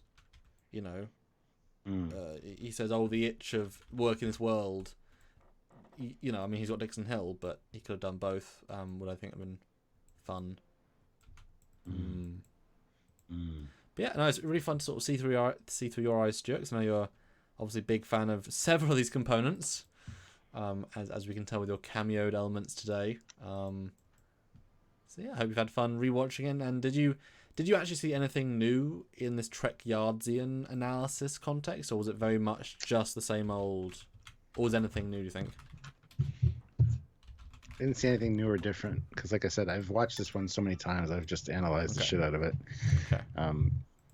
Back when I was a teenager, I just super hyper focused on things like Sherlock Holmes. Just learned everything I could about it, and so I would just watch this episode and just analyze everything anyway. So, yeah.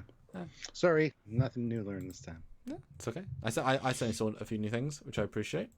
It's good. Yes. So, DS9 got in shit for the 007 episode too. Even though they didn't explicitly say 007, but yeah. But I mean, then it's such a parody, like so many other things are. I would be, you know. I mean, they should have got more shit for using Babylon 5 concepts, you know. So we're gonna that get was a big shit. thing. Yeah, it was a big thing back then too. Bradley Briggs says the lack of bubbles coming out of that pipe disturbs me. I actually have an animated GIF of me in my captain's bathrobe and I have like animated bubbles coming out of it. So there you go. Yes. But yeah, so 112, 114 watching, 108 likes to commit to 115. But as we start to end, yeah, who was with Final Super Chat for the night? And Stuart, what is our plan for next week? Well, New York Comic Con is this weekend, and we've got season 3 Discovery information coming out, as well as Picard information, probably a release date, hopefully a new trailer and new ship details, maybe. Plus, who knows what else might surprise us as far as, maybe a trailer for Lower Decks or something. So there's probably going to be stuff coming out of New York Comic Con. So next week will be full of analyzing that kind of stuff. If there's a trailer, expect a trailer breakdown. If there's a ship, expect a separate video about the ship. We'll have to see what we can do, but there will probably be a lot for us to talk about next week. It's going to be a busy week. Yeah, they actually confirmed both a Picard and Discovery trailer. Nice. Both people that work on it say, hey, I can't wait for people to see it. And John Van Sin has retweeted there's a big poster for Lower Decks. So I'm assuming they're going to release something there, because that would make sense. Especially if you release 2 trailers and more content. I mean, the amount of hype you can generate is awesome. Although it really says, damn it, really? You skipped Vegas just to do the next big con. It's like, really? That's why I'm expecting, I want to see what they do in Birmingham, if they release anything new in Birmingham. Because if they don't, then it's like, really, guys? They never do. They didn't do anything last year. I wouldn't expect anything. We got a nice discussion from Johnny's about the new Discovery Enterprise back then. And the Emmett Till. So that yeah, because that went somewhere. It was ship thing. It was good for us. It was good for us. And that wasn't even in the documentary. It was in one shot. The shot we saw. It was very underwhelming. Kind of most underwhelming part of it. But yeah, I'm guesstimating, like I say, that we'll see a ship in the trailer for for Picard. I get pretty much guaranteed there's more time to finish those effects. I bet you we're gonna see get a sense of Burnham being trapped in Discovery and see like a villain ship, and we'll be like, oh. And I'm dreading that we might see future Klingons that they can take creative license to do whatever the hell they want with, and we'll see future Klingon stuff and Klingon designs, and that I'm scared for, but I think we're gonna see that. That's what they're gonna do, because they might as well ruin future Klingons, because they ruin past Klingons. And no one can deny they ruined the Klingons. That's pretty universal. And a lot of people do deny it, but that's okay. Well, very few compared to the ones that say it, which is nice. I think we'll see a teaser for Lower Decks, like one scene, a comedy scene. I think that makes sense for that sort of show. Yeah, so expect lives. Last time the trailer came out, we released 2 videos every single day, and a live every single day, on distinct topics. So if these trailer /does are impressive, you might see the same thing, and we're going to kill ourselves, but have a lot of fun doing it. I'm pretty excited for that, I'll be honest. Yep, I love talking Trek, so anything new is exciting. And you guys make it more fun too when you interact with us. So thank you very much for showing up for all these lives that we do. And I love seeing familiar names and faces, not really faces, but names in the chat. And yeah, I just think it's really fun. It's really fun. And a wonderful community we're creating, which is great. And Dan23 says they already released a piece of information for the Picard show, released a picture with writing about the show. Yeah, you sent it to us. I read it. It just talks about his jacket. I would not call it new information at all. I mean, it is, but it isn't. I mean, it's, Yeah, but thank you for sending it our way. But yeah, please do keep doing that. But yeah, that's underwhelming to the extent of everything. Yep. We're not uniform yards. And also, I already said that. I already said it was... Well, yeah, I always said it's reminiscent of his Nemesis one look. Clearly, yay, well done. Like, I commented on the trailer, that was a great thing.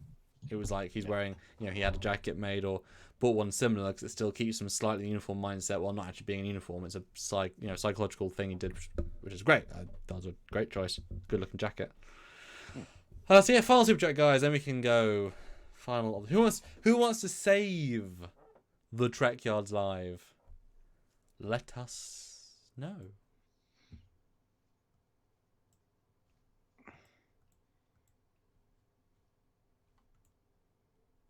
Awkward pause. No. And then so next week, and then probably busy, and then we'll get to more TNG after that. But honestly, who doesn't want us to talk about the new Picard ship? Boy, I hope it's good.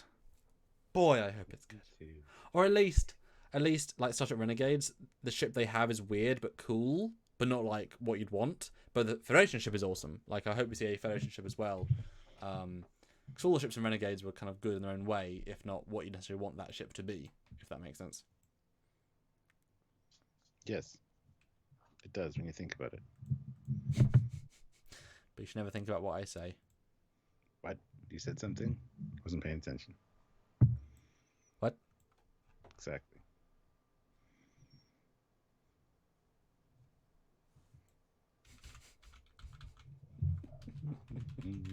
So what are you doing this weekend then, Stuart? Oh yeah, the convention. Jesus. Oh yeah, you got nothing going on at all.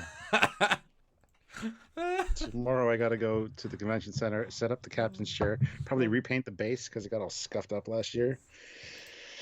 And then convention weekend, Saturday at 3:40 is the main stage with Denise Crosby, the Q&A, which I'm not as nervous as I should be about that, but I'm sure that'll kick in at some point. And then Sunday, we have our Trekyards Live that we'll be doing Sunday at 1 p.m. Eastern Standard Time, which will be broadcast live on YouTube for you guys. So, wait, are you going to be around for that? Well, I have to be, remember? I know, but you said you were going away this weekend. I forgot. Well, I'm being here for that, if that makes sense. Oh, okay. Yeah, good. Yeah. It doesn't have to be the full 2 hours either, because I'm only going to be around for about 40 minutes of it. Well, that's the same as last time. I was on for like 20 minutes after that because we got some super chats and I answered them. Although I need to do some graphics tomorrow, I guess. Yeah, I'll need the graphics for the presentation. So. Yay for reminding me.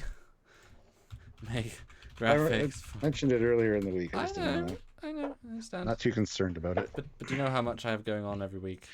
I know. Jeff Jacobs puts in $2. Okay, I got $2. Oh, have a good weekend, all. Nice. But now we're having a meeting, so I keep talking. And then so you're doing the live. We're doing the live for an hour, and then like I say, I'm gonna rush home, be home as soon as I can on Sunday, and then do a live. I wanted to make some images for that about the trailers, and I'm gonna caffeine up, and then pretty much stay as long on as people there, and super chats keep coming because, we like I said, we rely on these, and if that generates more, then I'll stay on and chat to you guys, and you'd be surprised how one live can be like 2 weeks worth of income. It sounds incredible, but it really can be because we don't expect as much as you think. And I might join you for that, depending how I feel. Well, Lizzie Smith puts in £1.99 and says for Sam's dedication. What the hell? I'll be at a convention all week, and if I show up on Sunday night, that's dedication. That is. Honestly though, last time you did the first look, and I was good because I didn't know what you were gonna think, but you still talked to the audience, and they like told you things. So I like doing a first look, and then you can. Plus, I'm gonna want you early awake on Monday, so I'd rather you rest on Sunday night and be with me like as early as possible. That sounds dirty. On a Monday, so we can just film for a long time because there's gonna be a lot to film, as you can imagine. Last time sucked a lot, but it was really good when the money came in. So. Oh, that's true. And subscribers, we got a lot of subscribers that week. Jesus.